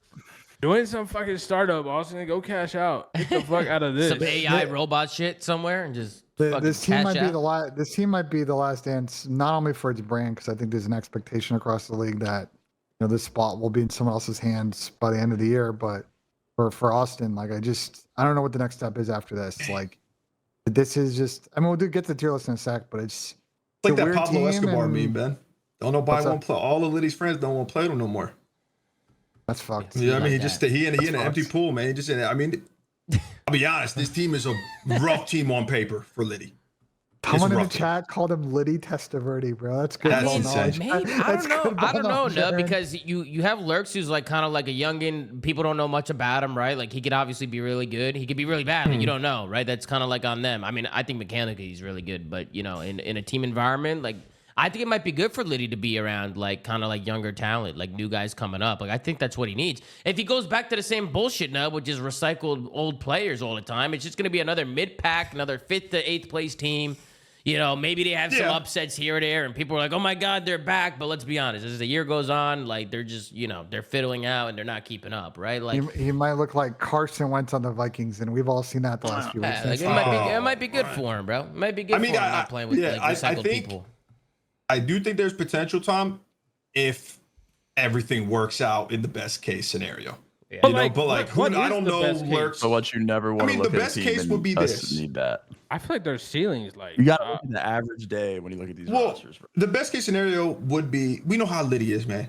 Like respectfully, the standard of players that he's teamed with in the past, it's not this team right now. Who knows? Maybe like Tom said, Abe, Lurks, they could blossom into superstars. First season, well, Gio could have Abe's on Vancouver though. Or not Abe. Crazy. My bad. But Liddy also has like a certain way of viewing the game. Yeah. You know, and if the young kids, if they kind of go all in and let him be the leader, like let him be that guy, I think they have a chance. But if they come in and they're looking at Liddy like he's Liddy Testaverde, you know what I mean? They don't think that's Slasher of old. When you say they have a chance, like what are you saying their peak is? I mean, a top 4 here and if there. You were to put them I don't think they're going to on a tier list, no. What rank would you put this team? We should say this. We should go straight in the tier list. What do you think they're like? Even best case scenario, what do you think their best placing would be? Maybe like sneaking them forward. I mean, that would be a success story, though. If they're like, if they're in that range. Listen, we saw with Boston last year. Fourth with some bracket cheese. We all thought. Yeah. thought Austin's that sticking team would be around for terrible. a best case scenario, getting fourth once. Well, That's he's crazy getting a to me. paycheck. You gotta respect it. You gotta respect it. So what are we Ravens, that's thinking? What are we probably thinking with pennies and Carolina? What are we thinking? D. I think it's deep there, bro. D, after all that, D. Yeah, I mean, how could it not be? They could be Boston of this year. Remember, we were man. shitting on Boston. Nah, and Boston's another maybe team. C, Super maybe performed. C, Tom. Maybe C, Tom. Maybe. But do we really No, want to they're- put him in C no. right now? Do we No, really? I I wanna just wanna put feel him like we there? have no idea how good those. Yeah, we have guys no gonna idea. We actually have no Put him in idea. C. We got rookie talent. Why not? Fuck it. No, put him in fucking D. Nah, What are you never mind. doing They're here, D. bro? Ben J said D. He What said the it, fuck not are me. we doing? I mean, because if they're in C, then it's like, where you put, you know what I mean? They They're might as well not D have with it. C upside, bro. C Yeah, upside. C potential. Damn. Maybe Okay. sneak in a bottom of B. D with C upside. Fuck it. Oh. Who's on But Boston? D, yeah. Same team. So Boston, same Nasty. team, but Nasty over Awakening. So it's Cammy, Nasty, and then Purj and Snoop. Is Doug involved? I don't think so. D. You think D Slant? Listen, Boston's Nah. a team that I thought Boston was gonna take a little bit more risk, maybe make a little bit more changes, like maybe a 2-person change here. Wait, we're not putting this team in Oh D. wait, Nah, I Awakening know. sucks, No, bro. no, I think no. they No. upgraded, but They super upgraded. This is a B. C. This is a B. This is a B. You think so? He- Sam? I'm Doug, putting him in Doug's B. not involved. I just feel like their ceiling is You so think they- low. you Their think they ceiling was super top 6, upgraded and or they hit top s- 6 every single event last year. I was thinking High floor. C. Low, yeah, C. I mean, I think bro, the problem is Had the that, same placing every event, and they without a doubt upgraded. Sam, I think the problem is that, yeah, I do think that Byron Nasty is probably more consistent than Big Wake. The problem we're going to run into here is like everybody else kind of upgraded in the league, especially the Gentlemates and the Falcons situation. So I don't know if we put them in B. It's going to be kind of a crowded B category at that point. That's fair with respect to the other teams. C. Yeah. I mean, I'm down. Yeah, I'm I down- was I'll be gonna say. surprised. I won't be surprised if they get top 6 in every event this year again, bro, because they just have that grit. All right, bro.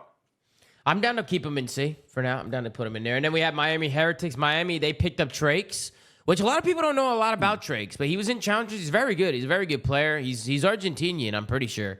And he's another one, just a cracked POV, super aggressive, super fast paced. Obviously, with Real going over to Toronto, they had to fill that spot. And I mean, they're looking at this guy to kind of come in, and he's got big shoes to fill, man. I mean, Real's obviously a very good player, and he brought a lot to that team. And, you know, Trakes is going to have to come in and kind of solidify himself, man. Kind of have to make a statement, right? That's how you keep your spot. So it's going to be Super. It's going to be Metals. It's going to be fucking Trakes. And who's the last one? I'm fucking blanking out. Who the fuck is the Miami roster again? Rancor. Rancor to go. Super Rancor to Oh, go, yes, to go, man. Can't forget to go, man. Can't forget to go. B for me. B? You I got him in like B? the team. I do like the team, my but question is, do we think they are equal, better, or worse with the upgrade? I don't think they're better. they could. I be. My think question is, are they they're. equal I or think Equal they're was pretty guaranteed equal. Sunday, so No, I mean, if they're equal, I go A. But I mean, do you think this Trakes kid just shits his pants, or do you think he actually has some in the tank? It's just impossible for me to fucking know like how good he's gonna be. It's hard to I'm tell putting him because of in the A, bro. They competition. got He was insane good core at three. challengers. He was definitely good, and they do have an insane core 3. I think it is fair to keep him in B for now, just because they're making a change. We don't really know like, much did about they Trakes, get but worse or did they stay the same? I don't We know. just, we just put him on a question. fence. We just put him on a little, you know, 1 foot on A, 1 foot on B. If they stayed the same, we say A. If they got worse, they're B. I think the key thing with Miami is like the reason they were so consistent last year was search. Remember, like before that era, like they're just S&D was so up and down, and that's why like they were kind of map pool merchants. But then once they like finally formed that 4 with Real and bringing Super in, like it all kind of really came together last year, and they were just hard out in like every map in the S&D pool. Like if they're back to that, making a lot of mistakes in search, like it'll be interesting. But even then, like they played that way, still got a good placing at Madrid. So I think it's going to be we're going to do this tier list and realize that I think there's going to be like 6 or 7 solid teams. I think I mean, do you guys want to put them in A? I feel like they're B, but it's I Bro, like them in B it's for not now. as I mean, simple bro, as Real is a equal or big worse. piece, bro. The way that I look at it is Real was such a big piece of that team, and Trix just has big shoes to fill, right? So, like, them losing Real is a big hit, I think. I think that's a big hit, bro. Real's a really good player. And Trix, I just don't know if he has what Real had, right? We won't know that until we actually see it. But, I mean, to be in that A tier, bro, like, I just feel like we need to see more. Don't you guys agree? Yeah. Yeah, I think top of Okay. B is good. Hear me out before we move on from Miami. Their win con last year and their consistency as a team, I'm not going to say had nothing to do with Real, but it was definitely a lesser factor than the other 3 players on the team last year. I think their ARs being as absolutely absurd as they were, and Metal's consistency for the second half of the season was absolutely the catalyst for this team's success. So you think Real's not Real? No, absolutely not. But it was not Real hard carrying or being a like insane factor in their wins and losses. Yeah, this is an A-tier team. I think it was, but I think it was his arrow. You know what I mean? It was he had a good arrow. I'm not saying Real had a good arrow. He absolutely was, but this team ascended to a Sunday regular with their AR duo and Metal's consistency after that interview that we all remember. That is why that team was good.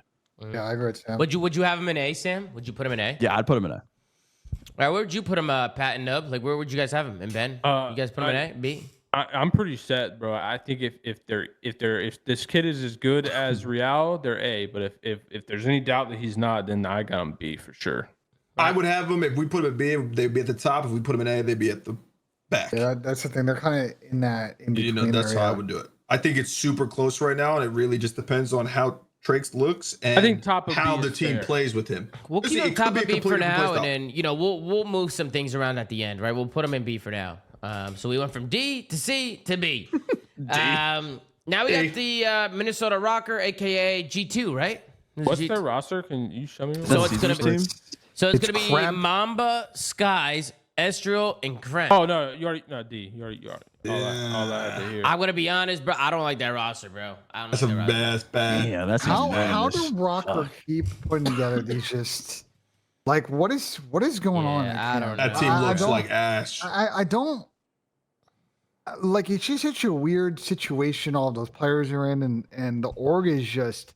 I've said it so many times on this show, like Rocker just for all they've done for COD when they came in, they just haven't had many great weekends in the history of Call of Duty. That team is just so weird. It's you got a weird like team, dude. It's just there's just such a like there's a weird pacing mismatch with the ARs and the subs. It's the same as Carolina, literally. It's just kind of the rogue same. sub duo. Like I feel like they have the same problem last year. What's their team? Who is it? It's Skies, Estriel, Mamba, Skies, Estriel, and and Kremp. So Estriel and Kremp as the subs, Skies and Mamba as the ARs. I'm not even gonna say man AR or flex because I don't even know who the fuck's doing that. Who's the best player on that? Who would you say is the best player on that team? Probably Honest. Kremp? Kremp. Probably Kremp or Mamba. I mean, Kremp's Bro, at least. I don't want to sound like a hater. How did Skies get on this team? Like, why was Skies the pick for the AR role here? I honestly, with all due respect, I don't know. I'm not even hating. But no, bro. Let's look pre-Optic. He was like the worst on solid. LAG. Got dropped. Optic picked him up. He was horrible. Got dropped. Like why is that the like starting? Well, I think the AR consensus was before the Optic move, like LAG as a whole. You know what I mean? Like it just didn't work. Like, yeah, for sure. But that like you can can benefit it out. He's a world champ. You know, et cetera, et cetera. But I think the whole Optic thing, it like just plummeted his stock. So I don't really know how. I mean, maybe he's got some friends on the inside. You know, who knows? But the industry plant. Yeah, I mean, you're telling me there's not a better AR they could have got? Maybe the players on the team, the other 3, really wanted him. I don't know. Well, the rumor was they were considering either him or Austin, right? Like that was at one point the conversation. I mean, what about? I mean, Brock would have been. Brock would have been a good shout. Younger AR, like I would have threw the bag at Samuel Octane. Would have got him out of retirement. That would have taken a lot of coins. I know Rocker's in a weird situation just because they're not like come to my in the pack on this roster mania shit, but it's like I look at this team, my agent. And I'm like, they haven't solved the problem from last year. I look at this team and I'm like, bro, is this team not gonna throw maps again? When I look at this composition of players, maybe the Mafia's involved. Like, maybe that's their plan. Maybe that's their plan. We need to talk about it. Crazy? Maybe someone's betting under. Is there another motive here? No, we're going to there may be Tomasi. There may be. Tomasi was not live yesterday. Tom's dad is betting Caesar's unders, guys. You heard it here first. So it's all the way from Italy. Yeah, it's all making sense. That's why he can't get back into the country. Yeah, no, it's a D team now. It's a D team. Yeah. With minimal upside. I actually had them worse than Carolina. To be honest, I agree. Just from I just don't like that team. I haven't liked that team since day one. But let's move on to Cloud9. Cloud9 is Beans, Afro, Mac, and Vivid. Rumors. I actually don't mind that team that much. This is my Boston from last year. Yeah, this is I think this could be a sleeper team because I think Afro has been performing really well in challenges. I think he's got a lot to prove this year. Obviously, Beans kind of got like He got skumazed by the border agent, by security when they didn't let him through. Obviously, Beans, the way that his season kind of came to an end was kind of out of his control. So I'm happy to see him back in there. Obviously, Mac and Challengers, like he was in the pro scene, he was doing all right, and then went back to Challengers and pretty much just dominated Challengers, going off and winning champs. And Vivid was right there by his side, who, you know, Vivid's kind of been like, I feel like Vivid has gone through so many teams, bro. He has gone through so many different iterations with different players and different teams. I'm not gonna have him like too high. I'd probably have him like C, like B, C. Like that's probably where I'd probably have him in C. I don't think I can put him in B. Yeah, I'd probably have him in C. I like this team more. I'd probably put them under Boston as well. I'd probably put Boston above them. I agree with Sam that they're probably a sleeper team. But with that being said, I still got them sleeping down in D, bro. I just don't think crazy. I just don't like until I see something. I can't say I have like any faith that this team is going to be consistently good. Mm-hmm. So you got him in D, Pat. You got him in D. You top of D, Pat. Top of D. I think they're better than the other two, but I don't know. I don't think they're on the same level as like that Boston squad. Here's a concern I have with this team. There's no disrespect to these players. This looks like the kind of team like they get on every day. Are they a team that you're going to get 110 out of them every day in practice? And they like, may not even know what they're doing. And that's they may just hop on the tour. Hey, how can the other team know what I'm doing if I don't? I mean, you're right. That's true. But this could be like the Carolina situation from last year, where like I think they could peak early if the game fits their styles. But like, is this composition of players going to be like Boston last year, where they continued to stay competitive with everybody? Yeah, they weren't the most consistent results, but when you got to lane where it mattered, they were doing it. I don't know if this team is going to be like that team and more like Carolina, where they're just going to. I mean, none of the players on this team have that stigma at all, so I think it's kind of insane for you to just like randomly throw that on them. To be honest, bro. Here's the thing. Is that true though? I mean, yeah. I mean, there's like shit about Reese, but like I am very close with Reese. And well, do we know why Ben? Do we know why Toronto dropped Ben? No. I mean, they probably. I still think that was. I feel like Beans is a good player, but then they So now you're insinuating Toronto dropped Beans because he didn't try in scrims. No, that would be insane. The question that's not what I'm insinuating. You just brought up why Ben. I said what I said, and then you said, "Do we know why Toronto dropped Ben?" Ben, I'm trying to save you. Ben, I'm trying to save you. I don't know why you're shooting the person asking the fucking question. Oh, you're getting your ass beat. Okay. Mm-hmm. What are you trying to say now? What are you trying to say? Well, it's just like because Tom was talking about Vivid, which like, bro, Vivid to me, sports analogy. Coming out, he's just like a bridge player. Like, does that make like? Yeah, I get. But it's like teams are going to Vivid because he's not bad. Like he's starter level, but he's not like ever that guy. But he's not dog shit. And Beans, I feel like maybe on the same page. Like Beans, I thought was very serviceable. He's a good player, but then he had that issue with the visa. And the real big meter, aka Mercules, came in, and you've seen how he looked on Toronto for that one event, and he went on and doing what he's doing. But like, the team just, I feel like, has no identity. So I don't know if they're going to be good or they're going to be battling the bottom of the barrel with Minnesota and London. Let me give you the upside case of this team. Let me play the other side of it. Right, Marcus after was frying in EU challengers literally all year. Right, bro. I don't want to talk about challengers though. Let me finish my thought. Please. EU challengers. Because it will come. My name's in EU challenge. Oh, my bad. I'm sorry. Okay, but he was frying, and if there wasn't Visa cheese, I think he would have gotten picked back up at some point in the middle of last year. Okay. Ben probably has a fucking chip on his shoulder now that he got put on the wayside by Toronto. Right. Reese got done super dirty by Carolina, and they didn't get any better after they dropped him. And obviously, C9 Mac was a fucking like shit show at the end of the year. So I'm assuming all four of those guys are like pretty hungry. How does Ben just go from saying they're not going to try in scrims to now every player on the team is going to go 110? I'm trying to give you both sides of it, Sam. I'm trying to give you both sides. Try to talk through it. I mean, obviously, I would assume that all of these players are going to go 110 because if they, you know what I mean? I would assume that this is their last chance at opportunity here. Afro's bro, this team's top of D or bottom of C. That's where this team's going. I just don't know what you guys want to do. You guys want to do bottom of C or top of D? What are you thinking? That's right. That's probably where I have them right now. But I'm down to put him there. I'm down for wherever you guys want to put him. Every time, by the way, I'm announcing this now this season. Every time Ben says, "Let me finish my thought" on a flank episode, I'm bringing up this fucking picture, bro. What is that? What is that? Picture? Let's see. Bro, It's a good picture. It's a good picture. Bro, what the What is fuck that? is that? The Twitter Hey, meme. y'all You guys haven't seen that fucking Twitter meme? Nah, You guys aren't You guys locked aren't, you guys in? aren't Okay. online enough, bro. I'm It's too all good. old, bro. Too fucking old, man. What Some is that? FBI banged on Chauncey Billups' door. They say your time is up, buddy. Ugh. We also got the Genomates, a new and improved Genomates. We got Dan Ghosty, Dylan Envoy, Neptune, and Sib. What do you guys think like about this this Hey, roster? love the team. Hey, love the team. A? Wait, sorry. Can you say it again? Nah, I think this is a B team, but actually, I don't know. Wait, what's the This- roster? It's Dan Ghosty, Envoy, Sib, and Oh Neptune, yeah. Neptune. Okay. Yeah, I already I gave my like thoughts this on I team. think they look really good, and they're gonna be good. I just think when you compare them to the top teams, I just don't know. B. You got them in B, Slay. You got 'em in B? Bro, they're B because we're putting FaZe in A, and this is not a team on the same caliber as FaZe, bro. Just not. I mean, you don't know, bro. I and don't know, bro. They could. I be. mean, what do you, Envoy's only- been great. If Neptune and Sid play how we've seen them play in the past, like Dan Ghosty being that IGL, I don't know. I think They this have team a is lot actually of built talent, pretty. bro. They're built correct in my eyes. Their Well, talent, their ethical- talent is ethical insane. build. So think about it the other way then. If the talent isn't an issue, what could potentially be an issue with this? Personalities on this team will 100% be their team's Team downfall. chemistry, yeah, 100%. yeah. Personalities, team chem.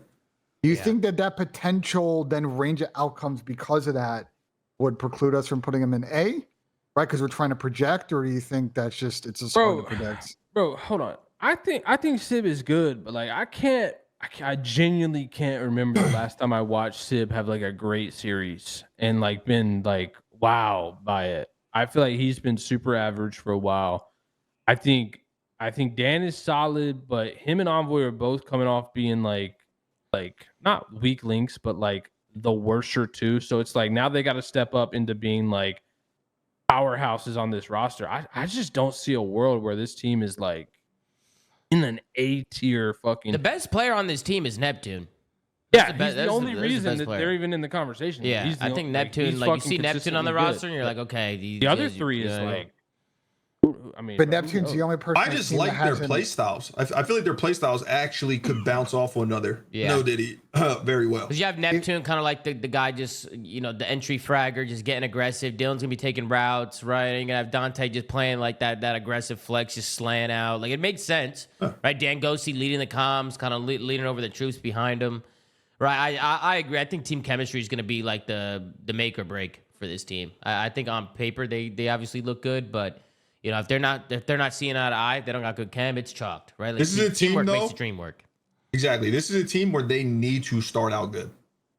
Agree. Like They it- got to pick like- up the game really quick. Like if they don't, if they, the league starts and they're losing to some of these D tier teams, I think they're just checked out for sure. No one wants to play with anybody. I don't at that disagree point. with that. I don't think that they have the and I don't know if they're going to bring in like performance coaching, so I can't speak to that. I want to just know the front office GM and coach. Like, I don't know if they have like a firepower personality between those two to like handle this team if they're all not single-minded on how they want to play, because everybody on this team, from what we know, is pretty outspoken about how the way they want to play. And if they have 4 different ideas they want to play on the map, it's fucking GG's. But like if they're single-minded, I don't agree with Pat. I think the roles and the talent will be enough for this team to win.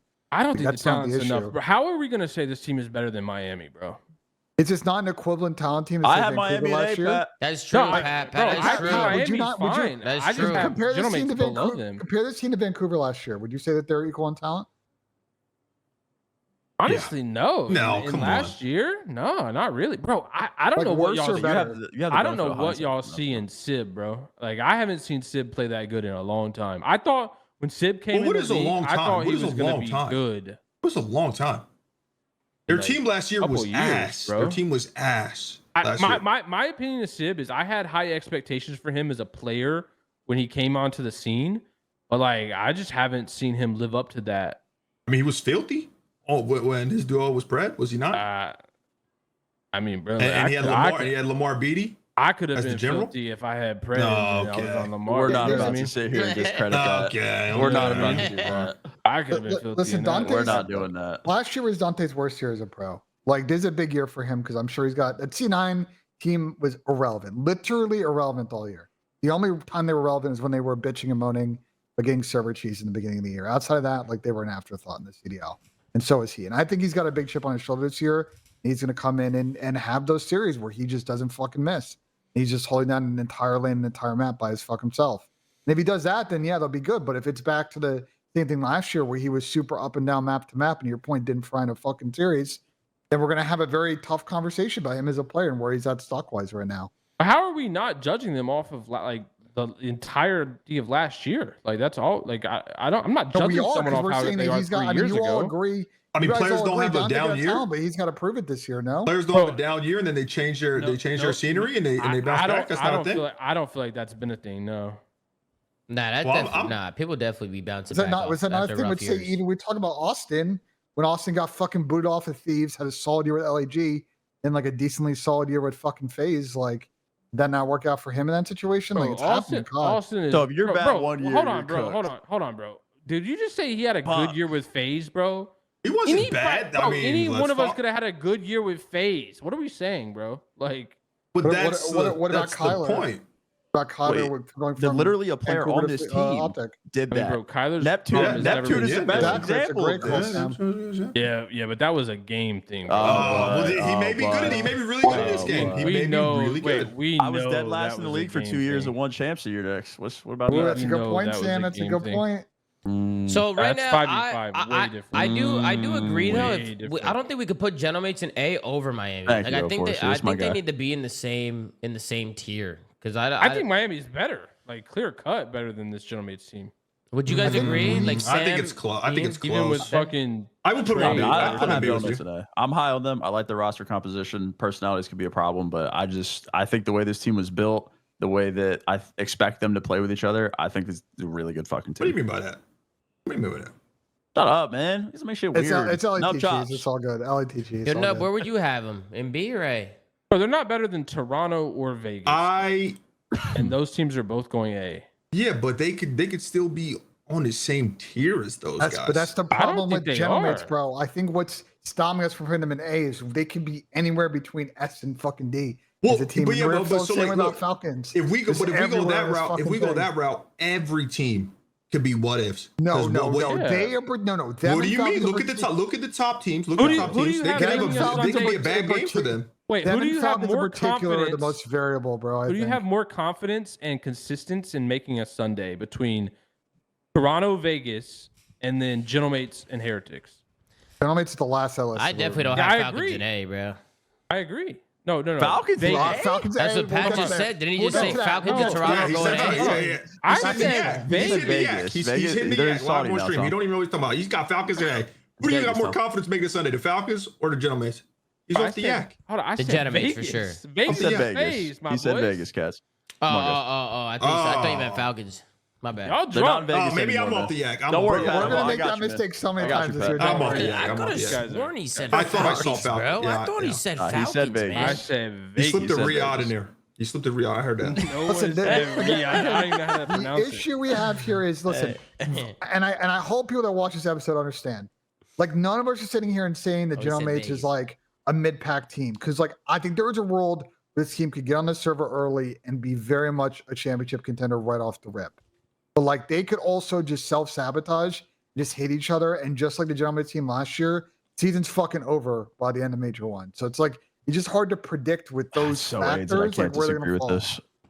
It's so bro, listen. Our tier list is good, bro. Go to the next team. That's fine. We can go next. Yeah, that's fine.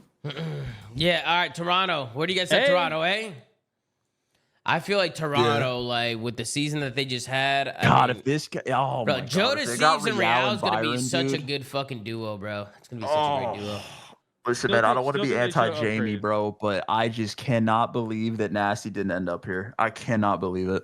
Yeah, they should have upgraded Insight, but you want to hear my you want what I think, Sam? I think this team should be very aggressive in the challengers market. If there is an undeniable main AR, it's an upgrade out of Jamie. They get like top 4 first event. They shouldn't hesitate. They could if they can find that next like Mercules, that next insane like MVP level player coming up in challengers, undeniable. They get. Well, they did find him. Yeah, but then they got kind of fucked because the minute Optic was in it with GG's. Like they never really had a chance, you know. Yeah, that's fair. Hey, but I think he's on a short. Jamie's on. If I were the GM of this team, Jamie's on a short leash. You think they're just like clear cut above Miami and Genomates? Yeah. No, not me. That's why I had. No, I I'm would- talking to Pat. I wouldn't say clear cut because I think nothing in AB is clear cut, but I do think they're better, and I Why do is have that? more faith. I Like, mean, what's bro, your I logic? mean, I just think Real, Kleenex, Joe, like those three, I'm taking over both the other team's cores without a doubt. Like Hey, I agree with Pat on almost that. every time. Almost every time I'm taking their core over, and like maybe they don't always perform the best, but like I'm still have way more confidence in that core three than I do either of the other two teams. I also have, and I'm not saying like Metals fucking is bad. He obviously had great moments, but I also think he is just as big of a like question mark as Insight is in a lot of cases. Not the So- second part of last year. Prior to the second part of last year, he I has would agree with you. potential to be like more consistent, but I again, it's just like we'll have to see. He's also, I feel like, slow to start on games too. The chat is really high in the Genomates. I think they even voted them in the 8. Well built. They're a well built team. They are a Man, well built I'm team. high on them too, bro. So would you, Ian and Sam, would you guys have Genomates over Miami? I feel I'm like just that's looking at- crazy. I don't know. It's hard because it's a new roster compared to what I've seen from Miami, and they were a Sunday regular, and I'm just looking at Gentlemate's potential. But I also agree that what Ben said is absolutely correct, and that this team could just be terrible if they don't like playing with each other or if things aren't going well. That's what's really hard about I think Gentlemates is the hardest team to rank on this list. They could be A. They I could be think, D. I think Falcons is and them are Falcons best is not at scorers. all. Those guys are B at best. Okay. That team is not good. My bad, McCoff. I Sorry, think listen, man, it is what it is. the way Wait, we've what's- been talking about Genomates, I'm gonna put them top of B, and because I feel like the way we're talking, it's like bottom A, top of B. Like that's kind of like Yeah, where we just we're split at. the like difference. that. Yeah, just split the difference. There, I think there's probably the way the league is set up right now is like I think there's 6 to 7, depending on how you feel about Falcons, like good teams that have a chance, and then the other 5 just kind of happy to be there, bro. All right, well, Yeah, next one, D time. Go ahead, slot him Ben J in. ripped a 6-7. dude. Vancouver Surge. 6-7. This is an Bottom interesting in. one. So this Which one is- one, who's this team? they're bringing in Lunars. It's gonna be Abe, Gwyn, Legend from Halo, and Lunars. That is What a weird dude, team, such bro. a weird team, bro. Such Gwyn a- Legend, weird Gwyn team. Legend 2v4 all of D. Put him in C. F. That's insane. bro. I don't know. I mean, Colonel, Legend could be next listen, up. man. The Halo to Call of Duty pipeline, the players that have hit Yeah, that are but- all Who's hit that? Here's undeniable. the thing, bro, I though. actually Even think if that could be really Legend, good. Oh, yeah. Legend That could team be is ass. fucking insane. Hold That, on, hold on, yeah, hold on. Pat, 100%. Legend is insane, but like I don't know if that's the right team for him, bro. You know what I mean? Did Sam Like, just gas me? Did Sam just gas me? Maybe. I You might only have as done. good as Oh, your did I? team. No, that's facts. No. Pat. Here's the thing, though. We don't have it because it's been a while now. Legend, I mean, he's disgusting in Halo. You know what I mean? He's been discussing Halo for years now. He's also French, which is like that's like +2. Hyde, yeah, he's got the. Yeah. But there have been Halo players that weren't nearly as good in the transition. I'm not saying that's going to be. I mean, there were a lot originally that switched over when Yeah. like Oh, me like and Ghost, Formal. like, snipe down on them. Yeah, Bro, Snake and they Fire, were like Rogue nasty 2, Halo Ace, players. Snipe Down, all Pistola played, yeah. tried. played. Like I know I'm talking in the past, but it's not a guarantee that Legend is going to be Pretty him. high. Yeah. And then you look at the I team think he around will him, be and you're really good. like, even if he is him, I don't know if he's gonna be able to carry like. I Yeah, don't know. then the rest of the team's You know, question like marks. I don't know. This is another team too. It's like who's gonna kind of be like that guy in terms of None of like, them. who's gonna be that guy in the comms? Who's gonna be that guy like just kind of leading these guys? Like who's gonna be putting an input on this team? Like it's gonna be Who's such a their weird coach? team. Ricky Atura, I think. Okay. I don't mind that. Yeah, I like Ricky Atura. I like Ricky Tor too.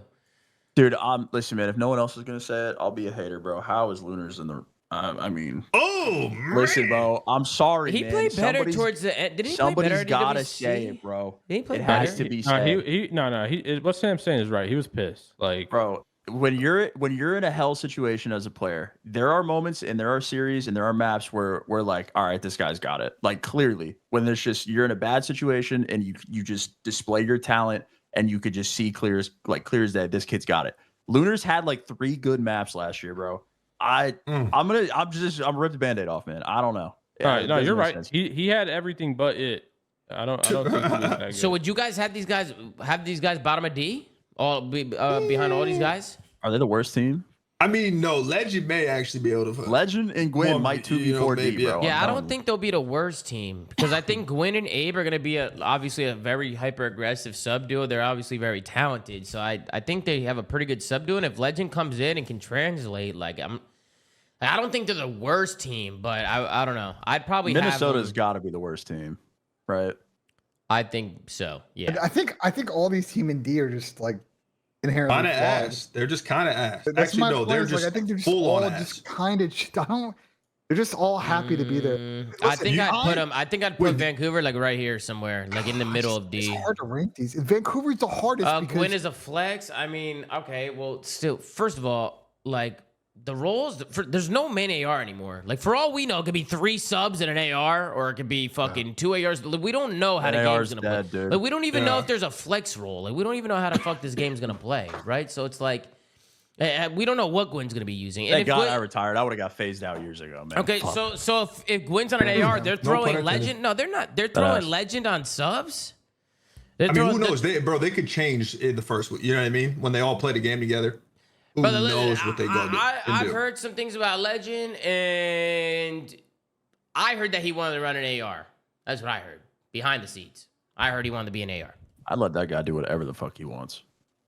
So you're gonna have to wait. So like, see what he could do. Now? I mean, guys, if you were running this roster, would you have Legend on a sub with Abe, or would you have Gwyn on a sub with Abe? I'd sell my spot. I'd sell my spot. Yeah. I would just let Legend do whatever he wants. Yeah, I would just put Abe and Gwyn on subs and then just have Legend run whatever he wants. That's it. Call it a day. Like if they're doing that, chat, if that's what you guys are saying, where did you guys hear that they're putting Legend on a sub? Where was that a leak? Was that a Ronnie post? Was that a Ronnie right there? I'm gonna go off and sit. I really disagree with that. If that's what they're doing, I don't think Gwyn should be on a flex, personally. I think they have just the weirdest a flex because we don't know what the hell's gonna happen. But go ahead, Ben. They have just a weird team with a lot of unknowns. Lunar's had a fucking dead ass year last year. Like Sam's point, we don't know if he's actually fucking good. And like Legend, we just don't know. He's never played this fucking game professionally. Like there's just a lot of questions considering they just squad wiped their team from last year. Crazy pool, right? That's an insane pool. It's a great find. That's show this on stream. What is it? You can pull it up. Yeah, it's just a lobby screenshot. Put it in my chat. I'll pull it up. Absolutely. Yeah, I got it for you. Are you guys cool where I put Vancouver? I put them in between Cloud9 and Carolina in the D tier. Yeah. I think they have higher potential than a couple of those teams. Bro, you know those tweets where it's like, oh, how ass is Dak Prescott? And then they show like a picture of an absolute baddie on the beach. Nicki Minaj. It's like, that's all of those teams in D. Like MVP all those teams are actually MVP just front runner, horrible. MVP front runner, by the way. They're just horrible. There's a throwback right here. Call Duty Ghost. Got Frankness in the background. Yo, Snipedown might have been better than you at Ghost, Ian. No bullshit. Ooh, shit. I'm not feeding in that. I got nub chops. Not feeding in that. It's absolute bullshit. Nub chops. Bullshit. All right, let's move on to the next team. Next on our list is the LA Thieves. Ooh. Obviously, LA picking up Abe and Kenny. They got a BZ, Kenny, Hydra, and Scrappy. Where would you put them, Pat? Go ahead. Number 1 in the S tier, Tom. Number 1 in the S tier. Number 1. Are you sure about that, Slant? There's no one better. Are you sure? Look at the smile on his face, anybody bro. got any objections? Wait, hold on. This guy's a sicko. I agree with Pat though. Hold on. I actually am dead ass though. I'm not dead ass. Optic's definitely number 1 in the S tier. Bro, LAT's not even an S tier. I just. Ooh, shit. Or the Optic Texas have Mercules on their team, bro. A lot of back here. Yeah, Mercules may be a glitch. Quick, that may be Wemby. That motherfucker is a glitch, hold on. bro. Speaking of Mercules, I want to bring this up. I'm going to post it in your chat. It's a short video from Dasher. You can pull it up, Tom. Sam said a few episodes ago that Legacy Saver would not catch on. And and for the record, I want us to watch this. I want us to watch this. Oh, no. Clearly, it's caught on. The worst nickname ever. Hold on, I'm listening. Hold on, I'm listening. Let me see. I'm listening. The Legacy Saver. Skunk. Whoa, we're starting off with Skunk. I mean, bro, this gotta be 1 or 2. How long is this video? The COD GO. I like skip till he ranks them, I guess. Oh, right here. Perk. Whoa, we're going OGs and for the newcomers, bro. I'm sorry, Perk. Like, you're obviously Himothy, the Legacy Saver. I think like 7. This is like an all-time list, bro. So already 7 is already. Y'all heard that? See, that's just like he said that like you say heard Slayer. that? That's Yeah. not catching Yeah. on, bro. He knew. What? bro. Pat threw He him Not some catching cash on. under the table. That shit is Yeah. That's That's the worst just nickname. flank prop because He we could have knew, called bro. the kid anything and it would have caught on. That's just us That is Bruce hands down Andrew. one of the worst nicknames I've ever heard in my life. of all time ever. And you want to know what coming from the nub. Well, hold on now. I worked my whole life for a name. That's well, authentic. then Wait, that's authentic, Pat. That's true. It's My, lives my it every Philadelphia day. 76ers, no sports analogy. VJ Edgecombe, Tyrese Maxey, their duo name is Edge Maxing. That nickname is better. And that is dog shit. You just You don't don't know like ball Edge pack. The way that Optic ended About the Sexton season, and Garland were there's sex no way land. they're not top events the way they ended the He season. just Pat. tight because Embiid's knees are nubs now. Got his chalked. You're an idiot. It's You're an fucking idiot. paper I don't know. mache. Is it Look, tough? the I know. I got LAT is filthy. best in the league, bro. You can't put look them above at- How do Optic you right have now. them You over can't. Optic? You I'll can't. bite. No, you Here we can't go. put Here we them go, above guys. Optic. No, I everyone. actually Everyone, can't. Let's get guys, on I those. got it. Guys, I got it. Here we Pat, go. How do you have LAT over And Optic? the only way I can see an argument that they're not over Optic is because of Ken. That's the only way. That's the only way. Okay. But with that being said, BZ, Hydra, Graf. Yep. I'm taking that core 3 over anybody. Nah, Hey, you're Abe's not tripping a the young fuck gun. out, bro. Abe's You're not a tripping young out, gun bro. no more, No, though. you're tripping. He's up there. Including the Brother, legacy savior. Shotzi, Hook, and Mercury Yeah. and Bruce on top of that is an insane. Oh, they're fucking team. good. Yeah, they're S tier for sure. LAT's number 1. Well, I have Optic 1. I mean, they went back-to-back world champs. They won the last 2 events. I got and LAT winning first event. even the way that they won the last 2 events was crazy. Like, they made it look easy. So I'm going to go Optic. Yeah, Well, they got nothing, lucky that was a nothing's big easy. ring. Nothing's easy. They're right, the reigning Bug? champs, man. They're one. They're one. Yeah. Just I like the have- Philadelphia Eagles. Yeah, I mean, it's Boys are Here we shit. go. I they could got se- Wemby I as Very well. fucking They good. got Wemby as well. I They got could settle for 1A, 1B. But Boys are shit. What about the Falcons, One A, guys? one B. Yo, Pat is trying to really. Whoa, No, it's not a Pat one, just it wasn't. fucking folded. I didn't What? fold. I said I could settle because of the Kenny thing. No, settling is folding. Settling is It's folding. not Fuck settling, off. bro. I still think Oh, I Kenny- well, I talked bro. about it when they made the roster move. They could have upgraded for Kenny. I think they went with like a safe, like they know the guy, like pick. But I still think they could have upgraded. For Like, who? we don't Pat, know. Pat, if- who would that guy be if you wanted to upgrade? Like what? Somebody in Um, Challengers? Somebody? Nah. I mean, bro, I just look. Nate's got what 20,000 subs. He's got the fucking $1 million a month Rubat deal. I'm going all in on Rencor. I would have made it happen. Rencor would have been good, but I don't think Rencor was obtainable. I don't think they would have been able to get him. I don't think Miami was getting rid of him. Like I said, Nate would have had to open up the Rubat piggy bank, but they could have got it done. They were definitely. I don't They think could Ken have was the kept first. Dan. They could have just kept Dan, but Yeah. I don't think they were really seeing eye to eye in that team. I don't think they were seeing. Well, that's why I think they there's went some towards issues. Ken too. Besides, like the maybe internal issues, like I think Ken is at this point maybe the riskier play, but has the higher potential. Like if it Are they works out. are they like just hoping that obviously Ken's smart, knows how to play, but are they also just hoping that he like returns to form? You know, Yeah. I mean, I think that they they Pat's just eyes is chalk. I think that they just Yeah, think I that mean, Ken bro, can from be what very I've impactful seen, on the map still. That's true, bro. When was your first bad season, Pat? My last one, but I That was, I that don't was even. the first one. Black Ops 2, he was getting dogged by Yeah. Rainbow Ray and I Nate would Shot, say man. It's that. over. That's So- crazy. The thing is, like, I don't really count my bad seasons because, like, every bad season I Oh. had, I kind of had my feet up. I wasn't really, you know, Oh, okay. because the Okay. reality, Got if you really go look Okay. at Yeah, it, yeah, like, your feet even, up, huh? Even in my bad seasons, in any of the important matches, I won them, bro. Like, you know what I mean? Mhm. Like that. Yo, Listen. Pat's important match in Black Ops 3 was 7/8 match versus Optic at Champs. That's it. That was the important one. He didn't care about the rest of the event. Hey, I He was, had a rap. His wait, important match just beating Optic for top He was, six. he was wearing Hold on, prison His jerseys important that matches were this rap season. counter. It's great. This is cap because I was probably the best player in the beginning of the game. We No, you started were. the No, league. yeah. We started the league 10-0. I think I had a 1.5 at the fucking. What was that first thing called? The kickoff thing. I won and got Qualifier in MVP Southern yet? California. No, The that Tostitos? wasn't The the first Tostitos event. one? That wasn't the first event. It was the And then thing the in other LA. event right after that, that I The also won. qualifier. You're talking about The the qualifier. qualifier. The qualifier. Yeah. Let 'em know, the Sam. qualifier.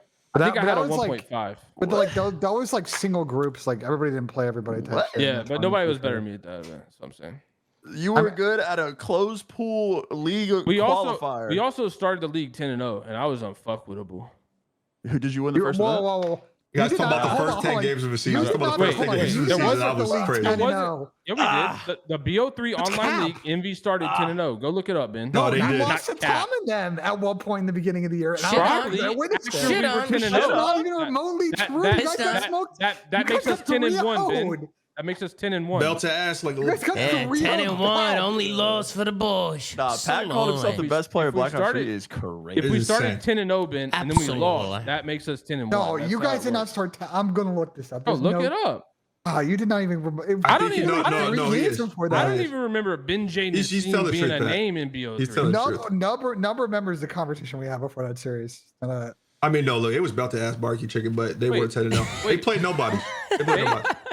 There was only 10 teams in the league. Only had it was him, T, Lady, and Cap, right? That was the team. Yeah. Wow, guys were horseshit, and we fried everybody. But for 10 games, shit. All right, let's then the game got boring, bro. Let's move on. Running over buildings and shit. Boring. Shit was snooze. Let's move on. I still gotta get used to this. Riyadh Falcons and FaZe Vegas. I still gotta get Vegas is still clicking as Falcons for me. I gotta get used to that.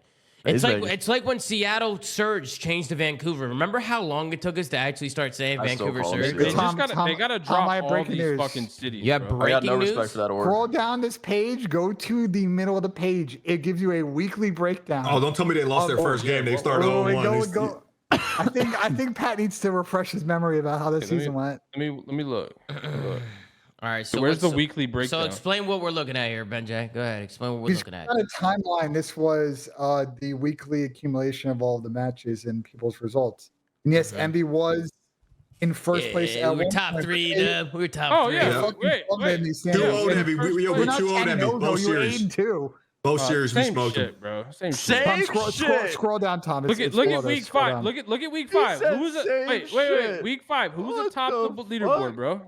He said same shit. I mean, shit. We were 1-2 until week 8. You said 10-0. That same shit, bro. Scroll back up, Tommy. How are you missing this? It's on the page. No, I was gonna click on the different weeks. You see how it shows the different weeks here? But if you go back, because Slay was talking about week 5, but if you go up, you can click weekly. Yeah, we can just see them all right here. We can see them all right here. If you click weekly, it'll show you the results every week. Look at week 5. That's BO3, by the way. Did I say 10-0? I can't read that. Is that Rise Nation FaZe playing at 4th, 5th place? Wait, I think it might have been me double hoisting these trophies up here. Right at the top of the shelf out of the frame. I think it was those first 2 events. Are you talking about the event where my controller was aiming for itself because people walking by with phones? Call of Duty that you're bragging about right now? Yeah, no, we started off 4-0. 2 West, 2 East. That's lucky. You were at the worst advantage. And you were not playing me on Sunday. Where were you at? Wait, what event? There wasn't any events in South Carolina and Totino's first kickoff. Yeah, and the finals of S1. Where were you at? Not neither there. Of those, I wasn't at any of those. Neither of those events mattered, bro, because if you walk by somebody's station with your phone Bluetooth enabled, people's controllers started aiming for themselves. I remember that. Dropped and they won champs. That's they were ass. Whoa, chill on that. Hold on. To be fair, anybody could have won champs with John and Apathy in BO3. You did. Those guys were gross. I wasn't playing with them. You were playing. I mean, you were on the team before, and then they got way better after. We were actually about to beat them in pool play. We lost game 5. Fucking, I don't know what at SC? But no, at champs. We played Envy and pool play. But then I saw that Optic lost to Cole, so I had to throw it so I could play Optic and losers. Bro, BO3 champs still haunts me to this day. That shit hurts. Yeah, I was watching Enable get eliminated behind me while I was piecing up Optic. That was crazy. I still remember that. Him and Clay were watching. They were watching. They were sitting. They had their hands in their legs with like their heads like this, just watching. Like, oh my god, he's so good. Didn't care. I was hitting the blunt, packing my controller up. Didn't care about that. They were on the station behind me. I was blowing O's in your face. You suck. There's no photo of Ian in the background when I'm celebrating my win. I was in the crowd talking shit to you. You trash. All right, let's move on. You out early, huh? All right, so we got Riyadh Falcons and we got FaZe Vegas. Where are you putting Riyadh Falcons? Where are you putting them? What's their team? B? Is that you said B, Sam? B at best. I think bottom of B, bro. They're Pred, Kismet, and Xnid. Oh yeah, they're C. That's got to be C, right? Bro, that combination of players, their comms got to be. Bro, they had me in the first half. Yeah, you might as well play with no headset, man. The only thing keeping his team afloat is talent, but I think comms and teamwork is going to be a problem. It needs to be a serious problem. I don't know. Listen, bro. My only caveat with this team is that like their day to day is probably gonna suck, but their peak as a team when they're clicking is probably like pretty fucking high. Yeah. I will say. I think this this peak is team gonna be really good. This team, hear me out. This team decides on Clay, or it's dependent on Clay, I should say. What? The coach. What do you mean? Yeah, I think if Clay is a good coach and tries, you know what I mean, actually takes it seriously, there's some upside there. It relies on Clay making a fucking roster change. Well, I mean, okay. I don't know how much Clay can do. I'm saying Clay's the one that's going to take it serious. What, you think Clay's just going to fucking coach on this game? Well, okay. Now I'm not. You're trying to rage at me. I didn't say that. I'm just saying if That's not what like you everyone buys though? into no, but I'm saying Clay's important. Like this is probably the one team where the coaching may be the most important in my eyes. I mean, that's agree, what I'm saying. There's just. That's my point. There's a lot going on here with this fucking team. A lot of people that need to fix in-game tendencies, out-of-game tendencies, and to Sam's point, like, and that's my point. Clicks, Clay goes hard on a day-to-day base, I think top of C looks better for this team. I think top of C. I just can't put them in the same tier as Miami, bro. Yeah, I don't know if I can either. Because Miami and Genomates, like, I mean, I expect them to have pretty good teamwork. I might need to switch this, but I think Miami should be over Genomates. I agree. I don't know, bro. I feel like it's hard, bro. Like Sam said, Miami was literally perma Sunday, bro. And I know they lost Real, but I mean, Trakes is a really good player, bro. I don't think people really know much about Trakes. Miami is fringe A, bro, and Genomates is not. Bro, I don't hate the Genomates, but the Jackie said I hate the Genomates. I don't hate the. I think the talent-wise, the Genomates look really good. I will say Falcons are going to be the first team to make a change. For excellent. Fucking him or Kiz, bro. Yeah, there's no way Kiz gets dropped. I don't think the Bulldogs getting dropped. Yeah, I don't think so. I just feel bad for excellent. I think Kismet's gonna be one of their best players. I wouldn't say that. I would say it's gonna really depend on how him and Pred complement each other. Yeah. Well, I think Kiz is like one of the best superstar compliments you can have. MC's gonna be that guy in that team. He's gonna be. But like if we get like that champs compliment, exactly. 1.7. Wait, no. Question. But Kiz is gonna come in and want an MC. I think at some point too. Like they're gonna want that championship mindset because of the teams they've been on. And also whether as personalities what? and like MC sold his soul for the bag, man. What are you talking about? He don't care about no championship mindset, man. That ass. What? He cares about championship mindset. He would have went to a different team. He'd be on Thieves right now. Yeah, what are you smoking? Listen, like MC obviously he might still care about winning. It's just the bag was just too much. Winning. It's like but it's not his number brother, one. you guys are all taking that bag. I know you guys know the number. It's not even absolutely. Brother, it's not even comparable to these. I did. I took that bag. It was exactly. Top. So he don't care as much about winning. Tom, the reason he cares about winning. He just can't take that offer. We all took that bag. Yeah, we all took that bag. We all took that. Wait, Tom, you took the bag too. Yeah, but hold on. Because we got to make this clear.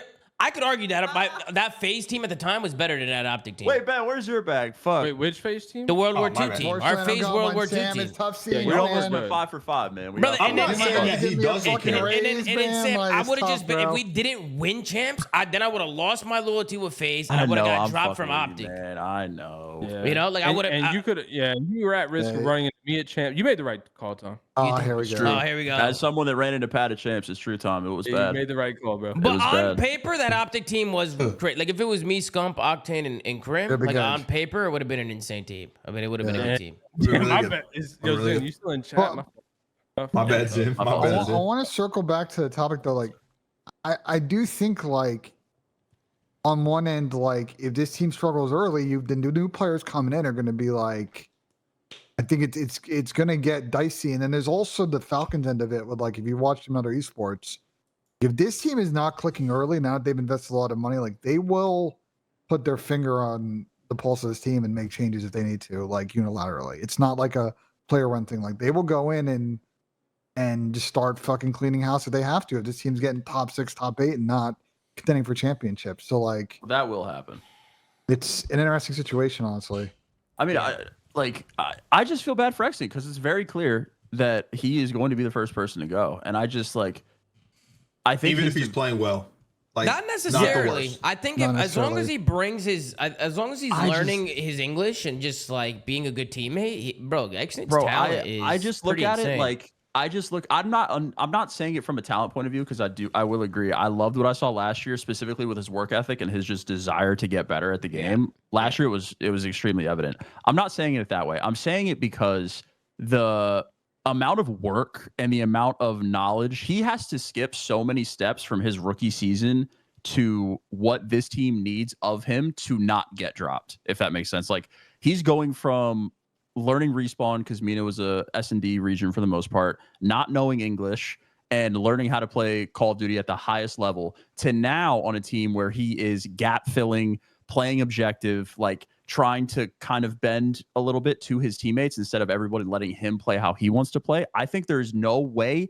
that you can make that jump as a player from your rookie season to what this team needs of him to not get dropped. That's what I'm saying. I think he's extremely talented, but I think the ask of this roster for him specifically is extremely unfair.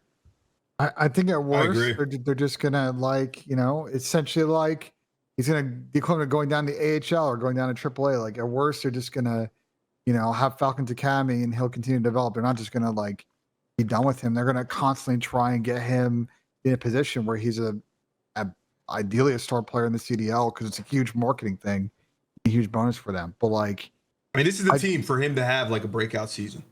Yeah, I think Sam's correct though. They are putting him in a very tricky position because AG's got a very specific play style. MC's got a very specific play style.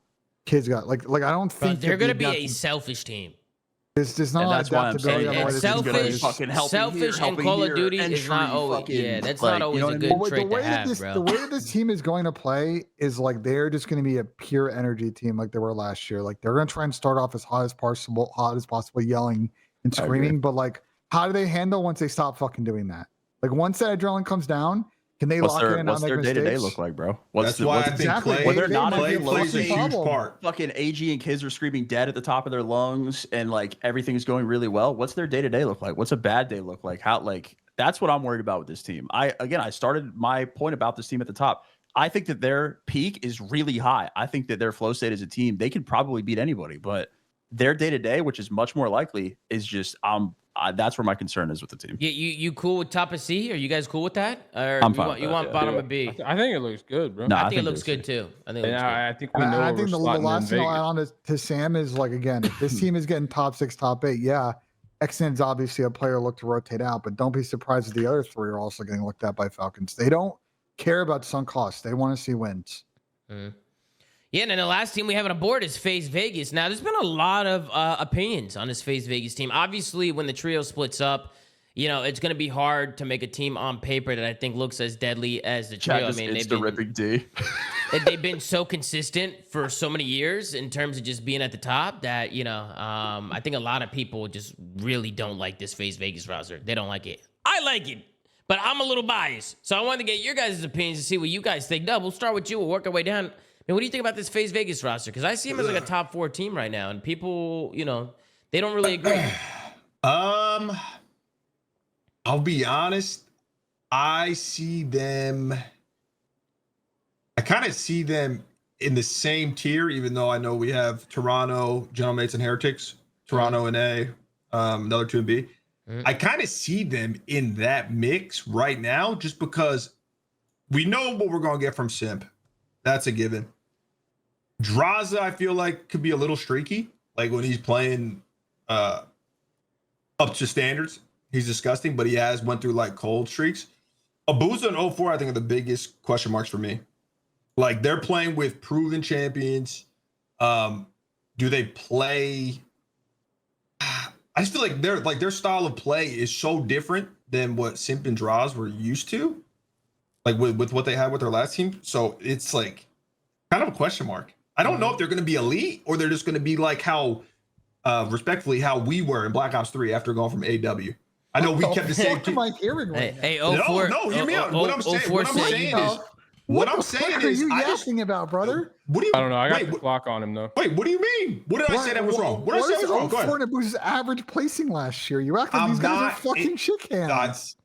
Ben just loves throwing shit in my mouth. Get used to it. Just love it. Just Never said shit in your mouth, bro. Never said. I'm saying it's going to be a completely different play style, and they may play different because they're playing with Simp and Draz now. Listen, Like, bro. that's FaZe what I'm is saying. ready. That- that's just to a interrupt serious real quick. Ben concern. is ready to go to bat for FaZe because Abe is off the fucking team. Ben is all in on this FaZe Here we roster, go. You're bro. trying to radiate that now. He's because Ben's got an Yeah, underground here we go. gambling ring. Yeah, here we Underground go, gambling ring with Vegas FaZe now. Real That's quick, what though. it is. I said it. I That's think, what it is. I think people are downplaying 0-4 and Abuza a lot. No, I think they're good. No, I think they're good. Oh, they're really good. I wasn't saying they're shit. Not at all. It's the discourse around this team is so odd to me because like they're just not going to be They're as not an consistent. exciting team to look at. Yo, you look at the- Abizi's on FaZe that doesn't and make Ben them is bad. all about It's crazy for Sam, but like It's not a coincidence. Hey, what's as going if- on, as- Islam?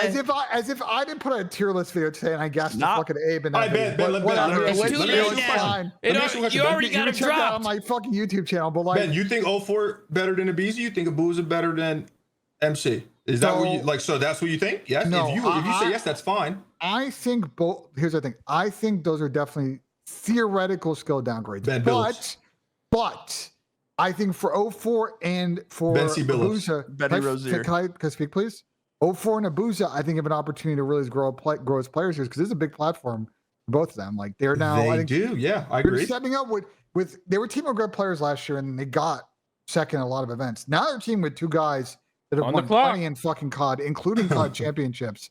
Like they can now get their first event win plus and really take a step up as a team. They've obviously got a great coaching staff that has won before. Like I think there's an opportunity for those players to grow.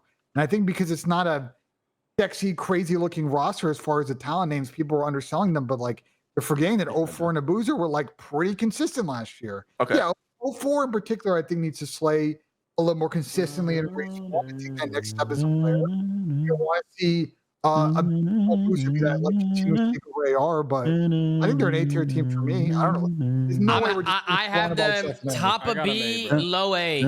One of those. I have them top a B or low. I Thank you, think- Tom. That's exactly where I would put them. Bro, That's exactly where I put them. they're better. I mean, just talent wise, bro, they're better than both those teams in B. Will they perform agree. that way? I don't know, but talent wise, they're absolutely Wait, better than both those teams. Not to get Benjay kickstarted again. What do you think they're if they were going to win an event? What do you think their win con is? Simp Wembanyama. Yeah. So it's just pure simp takeover.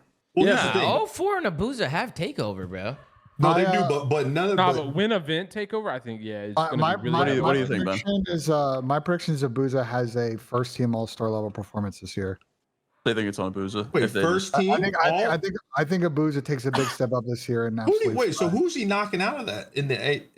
there's a lot of fucking good ARs. He's knocking out a lot of fucking people to get it there, Nub. I mean, I don't know. Booz is So you- very good, wait, man, so but we you got to put saying, some like- respect on some of the actual You're like. saying he's gonna be on the same level as Scrap and Dashy this year? That's my fucking prediction, man. I Either mean, becomes true or it doesn't. we all have opinions, some crazier than others. But I Bency agree, Billups, A-tier. Bency Billups, You, bro. Benny Rozier. Benny Rozier. A-tier for He's- sure. I just can't believe He's they got a acted Knicks like shirt on. my thought He's was got a so Knicks shirt on. outlandish. So Pat, you got A tier. What do you got, Nub and Sam and Ben? What do you guys got? I had him right where you put him, Tom. Right yeah. smack dab where you. Right there. I'm like an A, top but of B, like, bottom of A. Yep. I'm Yeah, perfectly bottom. fine with bro, that. I feel like I'm gonna be honest. Looking at this list, Order I is think we're- perfect, bro. I think we're putting Toronto way too high on this list, bro. I low key agree with Ben. I do agree. Wait, with that. hold on. Even though they kept, I think Insight, Thieves should be that an A. team upgraded. What? Thank you, you think Tom. Yep. Wait, I think- hold on. I think said- LA I said Thieves should be an Thieves A. I too. think Optics should I be the think only team Optics- in A. I think Optics Oh, should win. nice. Nice. No, And I think these should be top talking of about A. the That's what I think. Scrap Hydra You can do that. Easy You can do trio. that. I mean, they folded on multiple events last year with that duo on the team. Yeah, but they so- weren't. No, but I now believe. it's a trio. I genuinely think that, Jab. That I do. I mean, that's what I said when we got to LAT too, Tom. I'm with you. Yeah, I feel like I have some concerns with these, bro. I think Kenny's What- gonna what have to step concerns? up, and I think Abizi's gonna have to get back to form. And I think if they can do that, then I could definitely see them being an S. But as of right now, I'd probably have them an A. I don't know if I That's- have them. that's on Easy and top. Thieves, Hydra are Thieves gonna looked have really people in a sloppy after headlock, bro. they had their success. They looked really sloppy after that. Really sloppy. On top of two things, I talked about this in a video I did today. One is like obviously everybody's talked about it, like who's gonna run bomb and sit in hills. They'll figure that out. but Kenny's gonna do all that bullshit, bro. I think Ken will do it. Yeah. You can't have one person run full time playing bomb. We talked about how Bro, that's when you got Scrap, you Hydra, definitely and can. Abizi, it's Ken super, better be it's looking super like outdated way to play. no, to be no, no. honest. Ken better be looking like. What about BO4 that? Nub. How's that look? That's not bad right there. That looks horrible, Tom. That looks horrible. The fuck are we doing? It's not bad. Tom, I you had it kind of perfect. agree with Tom. I just don't do. know how Just you make A+, differentiate between bro. the four Like, teams who in can B you though. win? You Bro. do it strictly off talent, bro. That's the only way. You I can. think I could formulate an What? argument for any of those four teams, not Thieves, to be ahead of each other. Bro, but Exactly. Which My the point I'm problem trying to is, make that there's like 6 or wait. 7 good teams this My My year. Ben problem wants with this FaZe in is- S tier. if you Let's look just at call a spade a after spade. that- if you look at A right now, you cannot tell me that Thieves are not just a step ahead of both of those other teams in talent. Pure talent. They're ahead But that's of why both they're of at the those. top. Yeah, but that puts them in the next tier, and that's the same reason why Toronto and fucking FaZe are above Heretics and Gentlemates, because pure talent, they're just better than them. Like, But- Talent isn't the only thing that. yeah, but what for a wins. tier list? It's all we have to. We don't even know how any of these teams are going to look in BO7. But we So also don't know we how have the to go talent's off going to look talent. neither. I mean, To be honest. I mean, for the gotta most be part, we honest, can, bro. I gotta be honest, bro. Like, and I know time has passed, but what Thieves did at the end of the season was wholly unacceptable.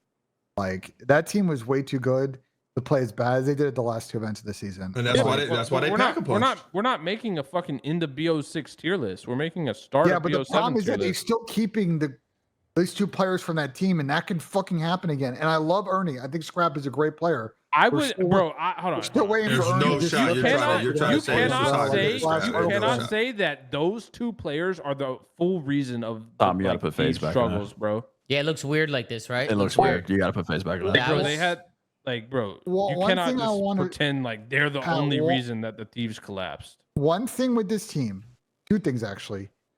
To the point about the bomb planting hill thing, everybody on this team is going to have to adapt their play style to play with each other. Like, you just, I don't feel like that's that big of a deal though, bro. That happens all I the time. don't think it's that big of a deal, but they're going to have Top to do it. teams I don't can think it's a big do that, deal. bro. Sure. The second thing is at times last year, especially when the team was struggling, were times where I feel like Scrap and Paco were not consistently calling out. We talked about this a lot on the show last year. I think Abe's comms at times are good, but at times are iffy. I think you don't have that problem with Ken, but obviously talked about last year, Ken was so focused on comms, they wasn't focusing what's on the map. Like figuring out that communication split is a big thing because you don't want to happen what repeated last year where they're in the middle of fucking maps and they're telling each other to call the fuck out. So yeah, talent's great, but there's still some questions about whether or not this team can check all those boxes to actually like consistently. Bro, Ken's not going to let team. the bullshit that happened last year with LAT happen again. It better fight. Absolutely. I agree. Come on. You know Ken. We all know Ken, how he is as a player. So how do you You're guys not think gonna the allow it. lthink the list looks right now? How it is? Do you think it You're looks good? putting I think it Toronto looks too good, bro. fucking. Why are we putting Toronto? Bro, we really, you guys really They think that Toronto upgraded is better Ben? than? What Am do I you mean? crazy? Am I crazy to say that like Miami there's a chance I think, Toronto bro, maybe I- dog shit? I could look at genuinely those 4 teams and I give you 4 different arguments for why they're all ahead of each other. Toronto's not it's dog ins- shit. No. Bro, I'm I saying actually- like I Toronto actually is have a third best feeling team on this list. that- It's Bro, they have crazy. Joe Bro, DeCease, Joe, bro. yeah, They did Joe not- DeCease look gross, and he's probably gonna get better. He bro. is. Bro, He Nep is was gonna get just as better. good as Joe was last year. I agree, Yeah. but Nep's surrounding cast now compared to Joe's is not even comparable. bro. Joe's in a 3v4. my bad insight. I mean, I would say We wanna 3-4. argue? I would say like 3.5. Okay, wait. Out of those 4 probably be good teams, early, though. out of those Toronto- 4 teams though, which one do you think is most likely to absolutely just shit their pants? It's got to be Toronto, right? Out of Toronto, No, Vegas, mine's and the Heretics. Gentlemates. Mine's the Gentlemates. I don't know, man. Gentlemates. I think the Toronto- Gentlemates are. Toronto rarely is Bro, bad the at way beginning of people years, are bro. talking about this Gentlemates roster, you would think these guys are top 3, top 4. Like whenever. I mean, bro, they have a good Now, name a built year team. where Toronto We'll started see. slow. I mean, Other than the year that, other name than the Charlie a year the situation. Giants weren't dog shit. We're talking about the past. I'm talking about right now. I'm looking into current time. What the fuck happened 2 weeks ago, bro? Why are you so high on that, bro? I still. What happened don't last see week, what Benja? the- I the just Gentlemates- think badly against the fucking Rockets. I just think You if don't we're want talking that about pure talent, right? Because what goes into looking at someone's talent, you have to take into account their ceiling. And I just think if that's what we're going off of, Gentleman's Gentlemates ceiling. is Gentleman's ceiling for sure. yeah, that's what I'm Yeah. saying. Yeah, I agree. Like, yeah, now, obviously, it may not unfold like that, but once again, no disrespect to Insight, Sam said it, not me. You know, if it's Keep it real, bro. 3v4, yeah, I'm So what taking you the move 4 guys Gentlemates on up to A? Gentlemates. I Did you ain't move gonna- Gentlemates up to A? You guys don't move Toronto Can I down? pitch an idea? Can I Nah, pitch bro, an you idea? had, you Love's had crazy. it perfect, bro. Can I pitch This an looks idea? horrible. Can I pitch an idea? Maybe Can it's just we- the logo that I don't like. Can we- It's just Can the we 4, put- bro. They're unrankable. we put the 4 in A and just put nobody in B No, that's horrible. No. and call it A/B Because, and then bro, maybe No, B no, and that's fucking fugazi. F. No, that's regardless fugazi. of how these teams are going to shake out when they start playing, right now, Toronto and FaZe have more talent than Miami and Heretics, bro, or Miami and Gentlemates. What if we Don't put the feel like you can put argue 4? that. No, put the 4 and B, bro. LAT and A by himself. I like how. I don't know. that I works.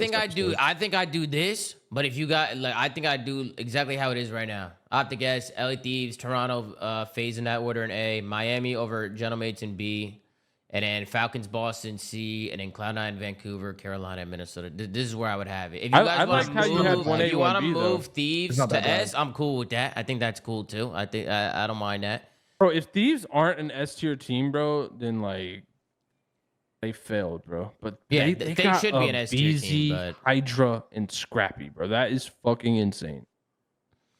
Yeah. I mean, we were talking about that I have last some year, too, question and they marks just with the Thieves. There's some actually question folded, marks though. there with the Thieves, man. There's some question marks. We'll see. That was not the most important shit anymore, man. People actually like work well together and play COD the right way sometimes. Yeah, but I didn't see Wow, that's S boring. tier. We hate I didn't that. see S tier play No. out of Envoy last year, bro, compared to how you've been. Envoy was previously. good last year. He He was. was okay. Real bro. quick, Yeah, he because had a I, shitty hard I know push, how He was Pat solid. feels, but yo, Ian, Sam, and Ben, do you guys want Miami over Gentlemates or Gentlemates over Miami? What do you guys think about that? I personally have Gentlemates. I would have Gentlemates over personally have Miami. Miami top of B, but what do you guys think? I'm Miami return. I'm high on Gentlemates, bro. I'm putting them over him. What about you, Nub? I agree with Sam. All right, so we have. Well, that's 2-2, right? that's- It's up to Yeah, Pat. you're the tiebreaker, Tom. I'm the tiebreaker. Well, I have bro. Miami's literally auto Sunday, bro. I mean, I Yes. just like, dude, I don't know. Like, That's the hard part. and they're not even changing their court. They're not. They still have like their a Bro, good core the three. thing like, the thing about Miami is Ring core could also get better next year. Same with Super, bro. Like, Yeah. They could also get worse. I'm That's what I'm saying. It's hard to gonna compare keep it these like two this. They're We know still what so Miami early is. in their career. And then Yeah. A tier, you would have Toronto over FaZe. You guys would have it like this. I cannot. I just don't know how do we have Toronto first. First I would of probably what? put. I would probably put. Of those 4 teams, I cannot justify having Toronto first. of those I 4 agree. teams. That's the point I've been trying to make. Like, this But seems you don't crazy to me. think they upgraded, bro? I'm not saying they didn't upgrade, Pat, but if I'm looking at the ceiling of all of these teams, Jamie is very clearly the weak link of every single Yeah, team up but- here, bro. And the but- ceiling of Gentlemates is probably the highest, I think, next to FaZe. I mean, bro, I feel like if you're strictly I agree. focusing on like their weak link, yeah, but I still think they have. I the- would like, move really? Toronto I would- down I and move would- Gentlemates up. Sam, I feel like would you're not- underestimating whoa. Miami a little bit. I would move- hold I on, agree hold with on, Sam. hold on, I agree hold with on, Sam. hold on. We cannot act like Toronto's core 3 isn't the best in this top 4, though. Yeah, but they That's were fine. constantly getting. What? third They and didn't fourth get better last than year as a third. team. Toronto's core 3 is not the best out of that top 4. The problem Wait, is how is it they not? were the It's third or fourth definitely best not. team. Optics the got the best fucking core. year. Joe, That's the no, issue. No, bro. What of the 4 we're looking at? Of Oh, you're talking about FaZe, A and B. Toronto, Miami, and Gentlemates. I think Toronto's core 3 is the best of those 4. Like, yeah, That's we fine. know when you said top fucking 4, insight could no, be- when he said top 4, it confused me. I thought he meant the top 4 teams. No, But no, I know what those you meant. 4. Like just those 4, Yeah. like A and B, like the teams we're talking about. No, I get you. Like I that mean- core 3, bro. Kleenex, Joe, and fucking Real. Like that's That's gross, a good bro. core 3, bro. It is That's a good core 3. gross. Like, That's a yeah, they great core should have 3 for upgraded sure. their fucking AR, but Thieves should have also upgraded that 4th position. Like Ken wasn't. And we the have him. fucking And we have guarantee them there. undisputed, putting him in S. Yeah, because their core 3 is fucking the Like- Thieves core 3 is fucking insane. Listen, man. If this is It's my tier fucking list, I'm insane. putting Toronto where Gentlemates is, and I'm moving Gentlemates up. Whoa, nah, bro, no way. So you'd put I would have Toronto and Gentlemates. Wait, hold on. Can I ask you, Sam? Wait, who are you'd you have high Gentlemates on? over FaZe or under FaZe, Sam? Probably under. Okay, Who, so who you'd are have you it like high this. on the I would have it- Gentlemates I would have it outside just of like- Neptune? Yeah, like that. I'm high on the whole team. I think that they're just a well put together team. I think that Dan and Dill obviously had to take a backseat last year. I think Dill was incredibly clutch for them in S&D throughout the entire season. His respawn numbers weren't great, but they're also not going to be when you're teaming with hold on. Pat But or you with say Scrappin that? and Hydra. You say Same that. I with agree Dan. with you. They took a back seat, but like, who's to say that they're going to be any better in the main fucking role? Like, I also don't think they'll be in the main role this year either. I think that Dill is a great superstar compliment similar to Kiz for Neptune. I think Neptune is going to be just as good as he was last year because he's a fucking crack I think psychopath. Neptune, in a Neptune's wall the bounce one I game. agree with, I but think he's everyone going to else, be insane. And I don't think Dante see- had a shit season. Yeah, absolutely. I can see that point for sure. But I also played against Dante when he was one of the best players in the game. That That's guy 3 is years fucking ago. insane. Bro, it was MW3 champs. He was probably the best player in the fucking venue. What are you talking about? When you said when you played against him, that was fucking 3 years ago. I understand that. He was also one of the best players, if not the best player at MW3 champs. He had a shit season last year. Absolutely. His team was a fucking non-existent point, but he was probably the best player at MW3 champs when he was on a better team. Yeah, but I'm going off what I've seen recently, bro. That guy has best player in the game potential. I'm looking at ceiling. I agree. I'm looking at ceiling, and Gentlemates is absolutely over Toronto. Without a doubt. I disagree with the Sib gas. I think he's good, but I don't think he's as good. I think Sib has already met his fucking peak of his career, bro. And I don't think he's gonna reclaim that. Okay, so you know how like Ben said, what did you have Abuza getting first team All-Star? I think Sib could actually reach that if the cards fall the right way. I shot against that guy. Dante is fucking insane. Dante's man. Mechanically, he's nuts. Insane. Yeah, he's gross. He had I think people downplay Dante because of his personality. Yeah, his attitude. This is attitude, which is fair. But that's what's gonna make or break this Gentlemates roster, though. That's what's bro. gonna kill him, bro. I'm telling you, like if these guys like don't get along, bro, and don't see eye to eye, like I can just see that will be the downfall of the team. I 100% agree. I could see Sib and like Dan butting heads super easily for sure. I just hate that argument though, because like you could go in 2018 and talk about Nub in 2015, like that he was the fucking like. Bro, Nub at COD Champs on that Saturday was like the best player in the venue. Bro, I don't understand like, going into the next year, you're not fucking. You're not pretending he's at they're that not just level. fucking chalked forever. Like I don't understand this like mindset I don't disagree. that He's chalked forever, but I don't think he's gonna reach his peak again. Like, bro, I haven't seen it in a long time. Dead last team for 2 seasons and came back and won champs as one of the most dominant run. Like, but that's not comparable, bro. Like, you basically your whole team just gave Neptune up is that on year. the team and did it already. Wait, Neptune was horrible one year because of the way the game played. The games aren't the same anymore. I think you just proved his point. I think you just no. Wait, the games are. Wait, hold on. That's not proving the point, bro. The game back then, bro, the Neptune example, like he could get a fucking BO6 game versus a fucking MW2 game, not even be the same comparable player. Kyler. Dashy's a good one. Dashy's a good one. Dashy's a great. That's a great pull out of Sam. That is. Wait. What does Dashy have to do with anything? First off, a down year. Hold on. A down year. We're being drunk, bro. We're not acting like this Gentlemates team. He has the best 3 players in the game, like an Optic team does. Like, yeah, any fucking decent player going on a fucking team of godlike players is gonna be better. Stib does not have that cast on the Gentlemates, bro. I'm sorry. Dan Ghosty and fucking Envoy in 2026 is not fucking Mercules and Shotzi. We gotta be fucking realistic, bro. We acting like Dan didn't. Shotzi's insane, then, Pat. Why are we like forgetting about Dan Ghosty now? Best players in the game. Insane, then, Pat. This is insane. No, they're the best team in the game last year. Shotzi is superstar. We got you, Pat. That's what we wanted. Did you guys not hear who I said? I said Mercules, and then I said Shotzi and Kyle. We got him. There's a reason I had it in that order, because Mercules is the legacy savior. Thank you, regardless, you gotta let that nigga down. Stib does not have a cast where he can afford to not be fucking godlike, and I just don't think he's gonna be fucking better than he godlike. has been.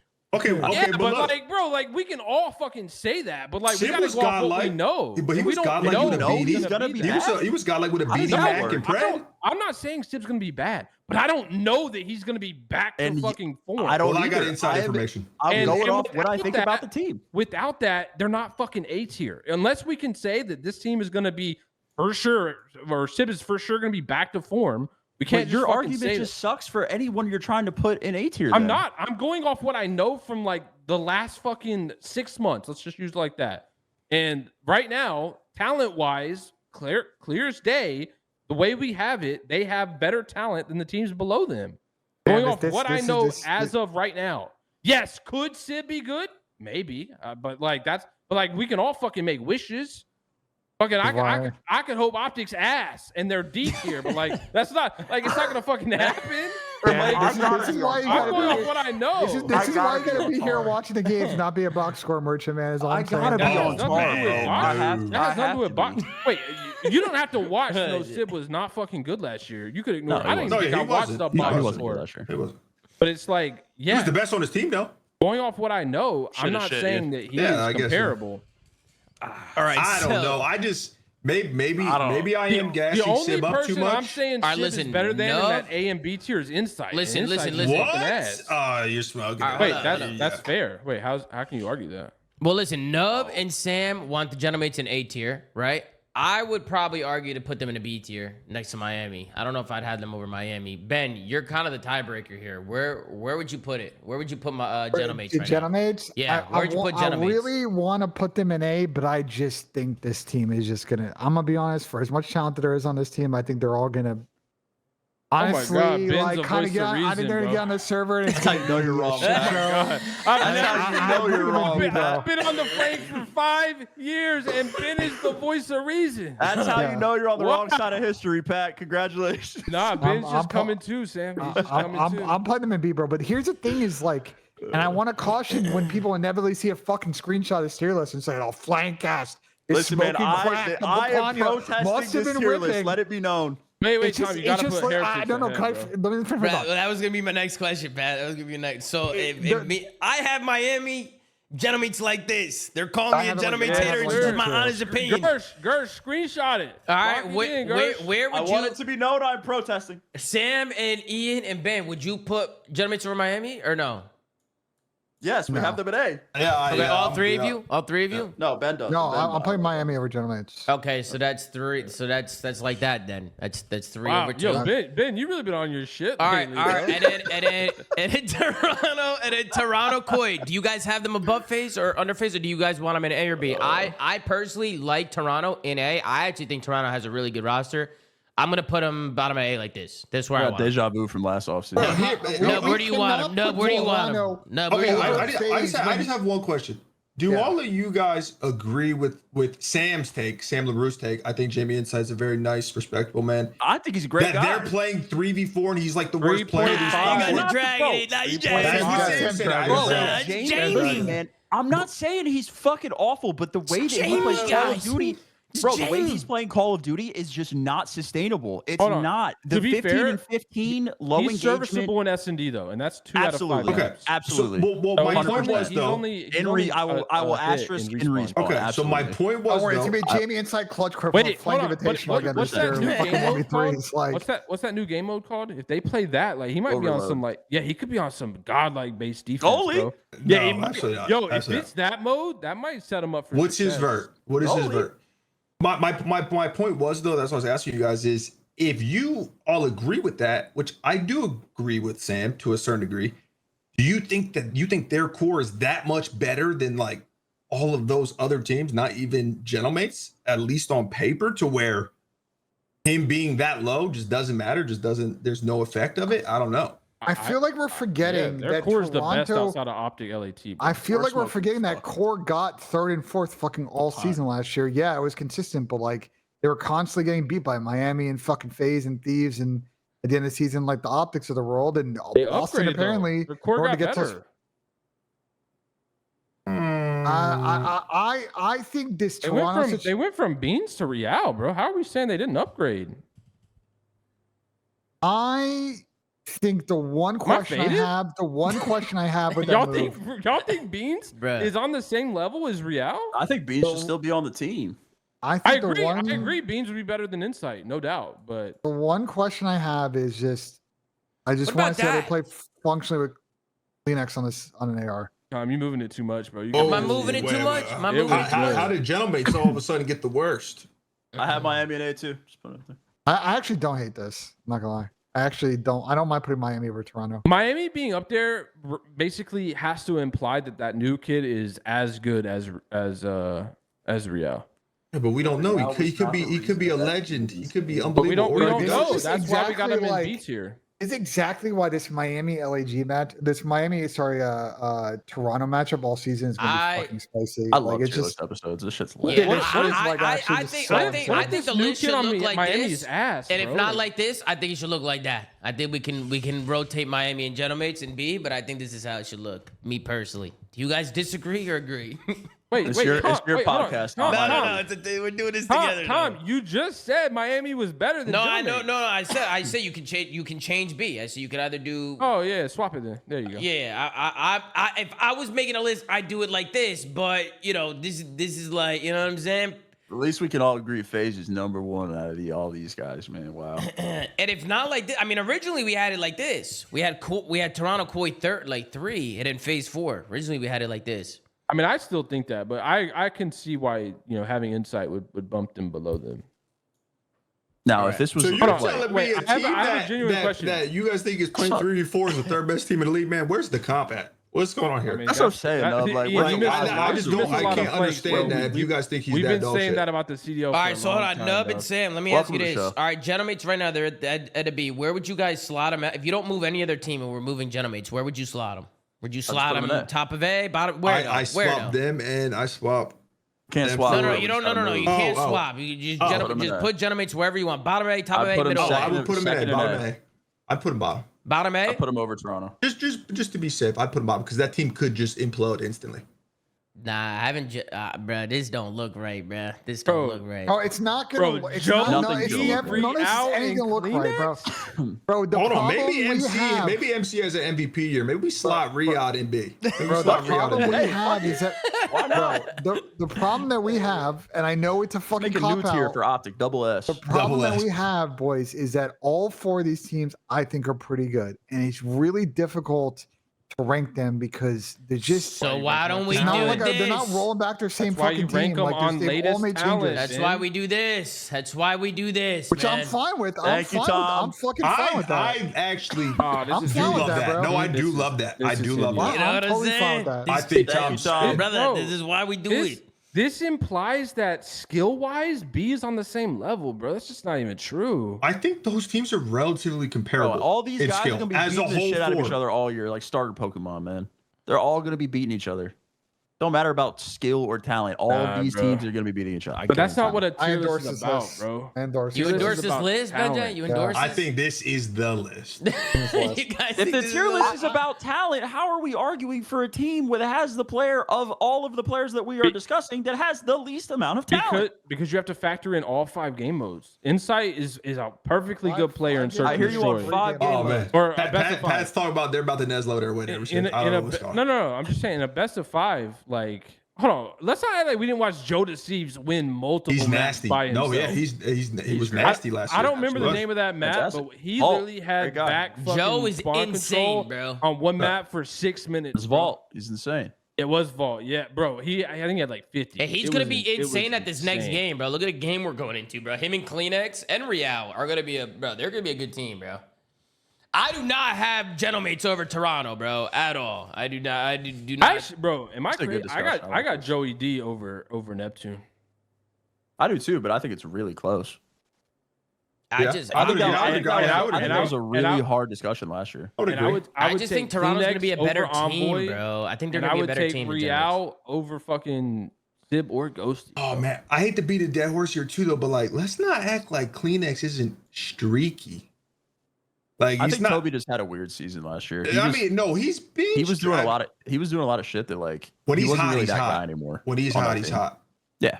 When he's hot, he's one of the hottest men in the world. When he's cold. Also, I'm a good question. If Toronto and Genomates are both playing at their peak, right? All of them playing at their peak. You think Genomates is above them? Genomates ceiling is the highest. I'm gonna put this out there, bro. I haven't seen Dan Ghosty or Neptune play good in the grand final. Well, yeah, they didn't win a map. Well, they get hosed. No, the Vancouver Cats they get hosed. That's why LAT pack a punch because but it is what it is. And then I wouldn't play good in the grand final. Okay. That does average a 0.8 in finals. So I can't argue that. All 4 of these teams are just it's impossible to rank these 4 teams. I think Tom's got spot on as this is his show. I think that's perfect. Well, no, we're making it together, but this is Zuma's tier list. No, it's not. In case this shit goes sideways after the first week, man, I'm not 100% on That's why I asked you guys what you guys are voting for, because I usually do Zuma's tier list. Wait, but Tom, I don't understand. You asked us that, we agreed, we had it set, and now it looks way different. No, this is how it was. It was literally like this. I know where it's at. Like this is where we had. I'm talking about before. You had LA and S. You had FaZe and Toronto and A. No, but when I did this, everybody started going, "Oh, I like it." Ben Sorson, I co-sign it. There's just no way to. Ben is fucking like. I think, bro. It doesn't matter can't top or bottom. definitively Sam. argue over B. That's what I'm saying. All of those teams can beat each other. There's no Exactly. way you can But they're still in the definitively same put tier. one above the other. still in the Unless same it's tier. Gentlemates. Hold on. Question though. Grand final. I'm taking all those teams over Gentlemates. Grand final. Maybe, yeah, probably. Based off That's what not I the know. conversation. That's off what I know. You got to factor that in. Wait, Ian, why are you acting like we didn't just talk about it? Gentlemates do not have a grand final player yet. I haven't seen not one. Dill's really good. I mean, Dill's always good in finals. He turns up in the finals. Dill's always fairly excellent in finals, so I don't know where you're getting that. Talking about it. Just wait till the season starts, man. All these FaZe haters. Man, just wait, man. We have them first. Of Just all these wait. teams undisputed of what we're talking about. Nah, Man. just wait, man. Just wait. We need to bring up These now it's motherfuckers. Yeah, Pat's never Wait, hold on. been a finals, by the way, where he's been Yeah, he was literally unguardable. undeniable. unguardable. Yeah, bro. We could. Unguardable. I was fucking unguardable in the grand final 15 years ISO. ago. Like, what are we talking ISO. about, That was bro? 2 years ago, Pat. That's a long ass time. That's a long ass time. Is it? All right, It what do is. y'all think? Hey, wait. Question. First event winner. I got Thieves. I'll go Thieves. I mean, if it's in Dallas, I got fucking Optic. I got Riyadh. No, I'm just Well, kidding. you got to remember that Optic's like the one team FaZe on here that Vegas. has fucking continuity. Like everybody else is making either one or like significant changes. It's gonna be like an probably is adjustment Optic. period. I got an I Optic hate LAT the finals. Optic continuity wins, though. argument, bro. We actually haven't seen a team carry over and like maintain the same success in the history of Call of Duty. I got Thieves. Number one. I'm event. still the only team to win an event with the same team after win champs. Putting that out there. Let's go, Sam. You know me, man. Sam, you're Self different, tip. Self tipping's banned, but I'm doing it anyway. bro. Why do people say FaZe, bro? I haven't seen FaZe keep the same roster in Different fucking roster 25 chat. We don't know years. what rosters. Different roster chat. All right, so what do y'all think about this right here? This, where it's at. You like this? I I'm on this. like that. I like this. I like I'm on that. this. This is pretty good, right? all our Endorse. arguing, we just settled on fucking every team's in B chocolate. Yeah, I mean, I brought it up 20 minutes ago and I got Because- fucking booed. And we because ended up doing it anyway. because yeah, I mean, and those teams can That's what very we're well here be for, folks. AS. I mean, Cal it was just- fucking throwing tomatoes at me, and wow, That's what we're here fucking for, head back boys. where, Let's go where I work. brought up. Jeez. Oh man. W Benjay, man. W Benjay. Ian and Abel Wyatt was named in the FBI sting operation. I've seen it. Nubby Operation Billups. Royal Flush. I think I we'll don't leave see it. I think we'll leave it here. I think we'll leave the list here. Obviously, the B is kind of where we struggled. We struggled with the B tier, like the teams in B tier. I'll say, like not the tier itself, but those 4 teams, like we struggled ranking them. But I think everything else is pretty spot on, bro. I mean, I think Optic's in a tier of their own right now, an S tier personally, and then I would have it. I think these are like right there in S tier, but I think there's some question marks the with same them. game, Chad. It's the same Yeah. game. Talking about different games, man. So, I got thieves and A because of that. And then, the next 4 teams are kind of really difficult to rank. I mean, it's kind of just like, I mean, It's tough. It's tough. It's really It's tough. tough. And then after that, I mean, I think we got the C and the D tier right for the most part. I mean, I don't think any of us are a big fan with some of those rosters, especially the rosters in D tier. But, I mean, I will say, though, at least some of these rosters are taking risks, though. Like, some of these rosters in D tier, at least they're not recycling players, and they're actually taking a risk to see, like, if they can actually find, like, a needle in a haystack or something. Bro, I or hope try and do Legend something. is, like, undeniable. Yeah, How that'd be old awesome. is he? Is he young? I think he's still younger, maybe early 20. Is he? Okay. All right. Sorry, I was just trying to. How long is it, Halo? This is our list, folks. This Oh, is our couple list. years. What do you guys think? W or L list? What do you guys think about the list here? L. What do you think? Slay doesn't W, like man. it. Slay, you don't like Great the list, list? huh? I think how he had it was flawless, but What? Tom, like can I these- say something? Yeah, go I ahead. think Of course this you tier can. list is a W for one reason. Why? No. I've been watching the flank for a while too. I know you guys have been trying to. It's like pulling teeth with Pat, but we finally got him to come to terms that Shotzi is indeed a superstar. Absolutely. Is indeed a You're teaming with superstar. Dashy and Shotzi. The Even game's if we just go- so The easy. game's easy, I feel. Bro, Wait, you wait, can't wait, have hold 3 on. rings as a submachine gun player and not be a superstar. That makes no you sense. can in the CDL, but like I flank said team. Merc. What? If y'all don't remember, I said Merc first. That's why I listed the superstar. Well, that's So- Wembanyama. That's I- Wembanyama. Yeah, and then you said Shotzi. That's the same breath, Then I though. listed the supporting cast after the superstar. No, you only said those two. You didn't say the other one. Well, because they drop Hook so many times, I don't know if he'll be on the team. so. Well, guys, that's going to do it for us on today's episode of The Flank. It was an absolute Totally. pleasure. I hope you guys enjoyed. I know it's been a while since we ran one, but hey, we're right around the corner from the Call of Duty season. So expect flanks to be popping throughout the season. And thank you so much to all the co-hosts for hopping on. I know we changed the date. We were going to do this Wednesday, then we pushed it to Thursday, then we had to push it to Friday. And, yeah, we kind of been pushing this one back. So it felt good, Hey, guys. don't it worry felt about good. it, Tom. Optic and pushing the process back, so we're doing nothing different. No. I mean, listen, bro. Roger, I'm sure is doing a phenomenal job, Slay. You know how Roger gets down. It's not easy to do that shit, man. As somebody who used to do that shit back in the day, nowhere near as close to what Roger's doing, but it's definitely very, very difficult. You know what I mean? But Call of Duty season around the corner. We're gonna get into it. Gonna do watch party shows, all that good stuff. We'll get back to it, but. Guys, that's going to do it for us. Make sure to like, comment, and subscribe. If you're watching on YouTube, go to anchor.fm/Flank. Check out Audio. Says Ron. Go follow @TheFlank on Twitter. Gersh doing a phenomenal job running socials per usual. And then, of course, Zuma.gg for the merch, guys. We're actually working on a new merch drop, Ben. I know you know about this, but we're working on some new merch for you guys, so stay tuned for that. And then, yeah, guys, I think I might actually transition to TikTok into more of a Flank TikTok as well, so check it out on TikTok. If you guys haven't already. And yeah, guys, that's going to do it for us, man. I hope you guys enjoyed. And I'll catch you guys in the next one, man. Take care. Brush your hair. And we'll see you guys next time on another episode of The Flank, man. Take it easy. Have a good day. Slowly. Oh, It's that nub.